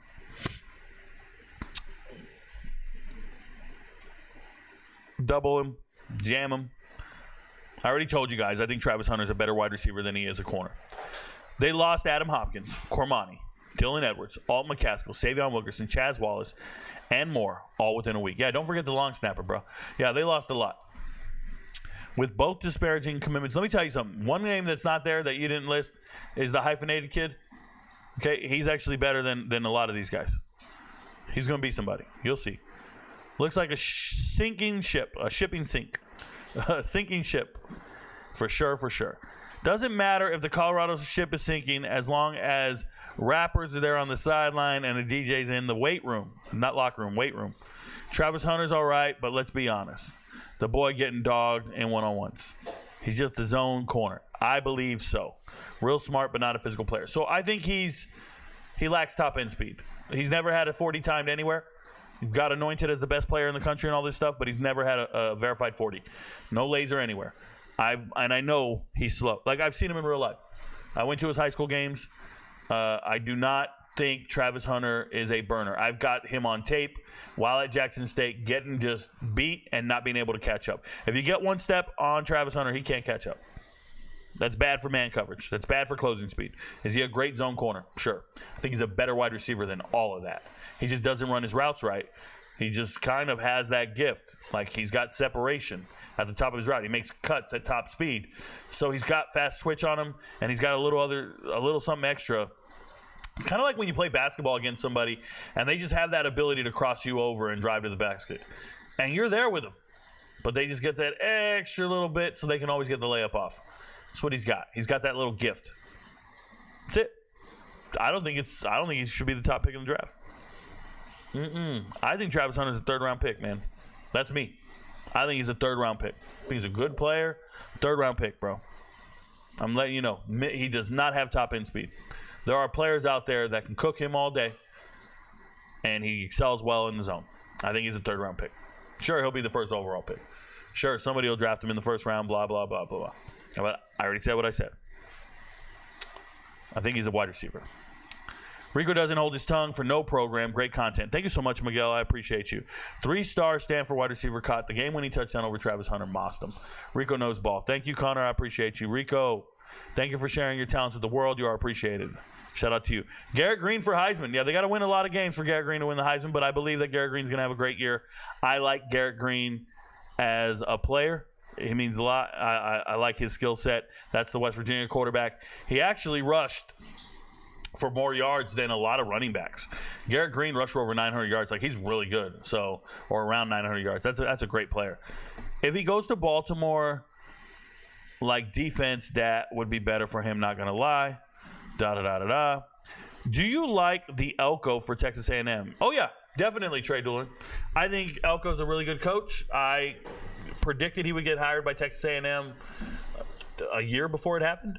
So I knew this was happening. I think he's a good player. I think he's a good coach. I think he knows the landscape well. It's going to take some time to be good, though. Not going to lie, he should be moved to free safety in the league. Ooh. Funny how Colorado want to stick with the Charlie O as running back number 2, but won't scholarship him. I don't think it's funny at all. I think it's tragic. I think it's terrible. I think if a young man is to the point where he contributes, makes your team better, whether he's practicing hard or whatever, I don't think you should punish him and not give him a scholarship just because he has a 4.0 GPA. He's already on academic scholarship. He doesn't pay for school. I don't give a shit about none of that. That man earned a scholarship. But if you give him one, then he can hit the transfer portal as a scholarship player, and it'll warrant him having a scholarship at another school. If he hit the transfer portal right now, he's a walk-on. Other schools will offer him as a preferred walk-on. So it's one way to retain him and make sure he never leaves, is if you don't give him a scholarship, then he doesn't enter the portal with a scholarship. Something to think about. Rico, do you have your own NFL mock draft by chance, or do you not focus on the NFL draft? Hassan Osman, I have never done an NFL mock draft in my life. I do have a video where I rank 180 players for the draft. That's already posted on YouTube. You just got to scroll down to get it. I already showed how to do it earlier in this video. Rewind the live stream, and it'll show you how to get to the video. It's my assessment after the after the combine. I provided my rankings. I also have my rankings on Twitter all the time. You can find them on there. It's a whole chart that I post on Patreon, Twitter, and YouTube. Maybe Baltimore at corner, not free safety. What does Colorado need to be a top team? The fuck? Jeffrey Clark. Everything. To be a top team, Colorado needs everything. And there's a lot that they need. They need depth. They need continuity. They need proven offense and defensive coordinators, something they don't have. They need to evaluate talent better. They need recruiting pipelines. There's just so much they don't have right now that other teams do have. They just don't have it. So that's what that is. Shout out to Lounge and Blondie. Oh, is that another Claremont Lounge and Blondie? Is that another strip club? Maybe Travis just need to be a wide receiver. Exactly. Colorado fans built houses by starting with the doors instead of a strong foundation, just losing a recruiting class talking about we have Travis and Shador is all we need. Yeah. It's remarkable. I mean, they could probably get more good players if Coach Prime, has more kids. They could probably keep some really good players if Coach Prime gives birth to more kids. If he just goes out there and has a bunch of more kids, they'll be straight. Sounds like Fort Sill. It was outside of Fort Huachuca, Arizona. He'll get targeted at cornerback. I need people, and then they stare at my shoes. I meet people, and they stare at my shoes. Word. What did he say about Dylan Edwards? Rewind the show. Go watch it. Reese was a stud for his freshman year. Correct, Bendejo. Hey, RicoKnows. Do you think Coach Sanders leaves after his sons leaves? Because I predict the 25-26 season will be worse than the 23-24 season. I don't know when Coach Prime departs. I will say that his contract makes it advantageous for him to depart after 2 years. That's how that works. If you watch his buyouts, it takes a huge drop after next year. OU closing in on Dominic Williams. What you think of him? Good player, good depth on the defensive line. One thing that's significant about Dominic Williams is he played in a three-man front, and he was strong against double teams. So if you didn't know, TCU runs a 3-3-5 defense. So this is a young man that's used to having to, maintain his gap, be heavy, you can't get to my linebackers. He's a good player, man. It's a good get if Oklahoma can get him. Rico is right 99.9% of the time. Word.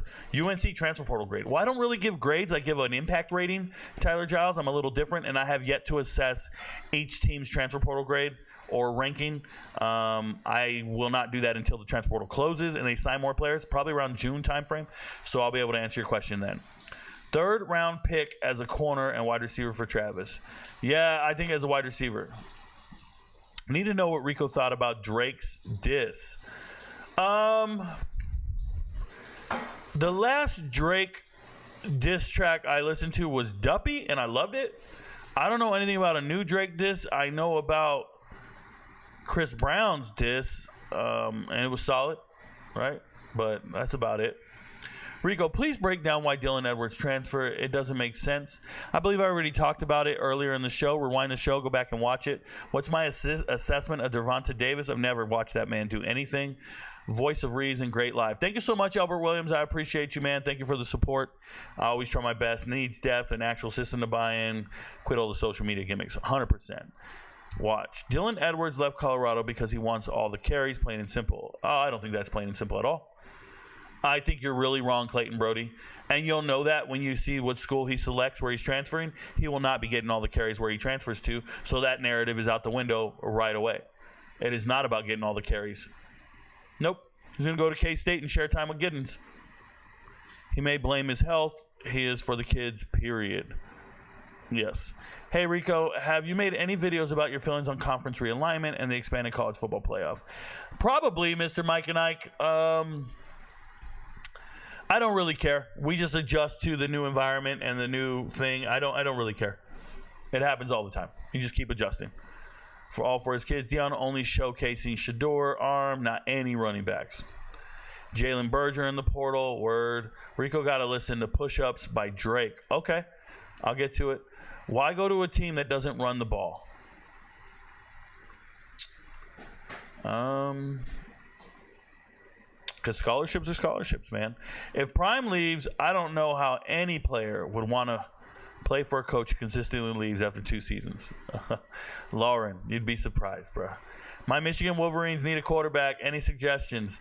I was very clear. They don't have a quarterback. I've been talking about it for a while. If they need one out of the transfer portal, one that can play for them right now, let me go to the portal and look who's available by position, and I'll give you a name right now. It's not going to be somebody you think of, but they're still better than Alex Orji. I'll tell you that right now. Alex Orji can't play quarterback, and I've been very clear on that for a while now. So we're looking at positions. I picked all the teams. What is it doing? What is it doing? Why is it dragging? I might have a lot of stuff going on all my other monitors, y'all. Quarterbacks in the transfer portal are slim to none. Let me see this. There we go. Oh, we got another long snapper in here. Let's go to position real quick. Status, uncommitted. Michigan needs to start talking to Timmy McClain, Ja'Cory Brown. Those are 2 guys they need to talk to. Jeff Sims. That's about it. I can't go down here. I think Ja'Cory Brown could play for them. Ja'Cory Brown's a good player. Timmy McClain. Man, they slim pickings, bro. They need to start tampering. They need to start tampering real quick. What about the kid from Northwestern? Oh yeah, he's good. Ferguson, he's a good player, man. You know how much I talked about Ferguson just the other day? I really did. MVPs, no. I just talked about him in my Northwestern video, not just last week. Just last week. Ferguson's a good quarterback. He's better than what Michigan has. But I just think Michigan's going to win 8 games. It doesn't matter what they do. So, anyways, guys, it was nice talking with everybody. I appreciate you guys for being here. Thanks for hanging out with me on this live stream. I don't do this often in the middle of the day because, I'm busy. I'm doing other things. I'm making content, but I decided to drop in here with the Colorado news. All I ask is that you guys give the live stream a like before you depart. Tap your phone. You have to leave the live, then give a like, then come back, or give it a like after it's posted. Write a comment, something like that. That'll help me out. I appreciate it. You guys stay blessed. Do what you do. I'm out. Everybody have a blessed day. Peace.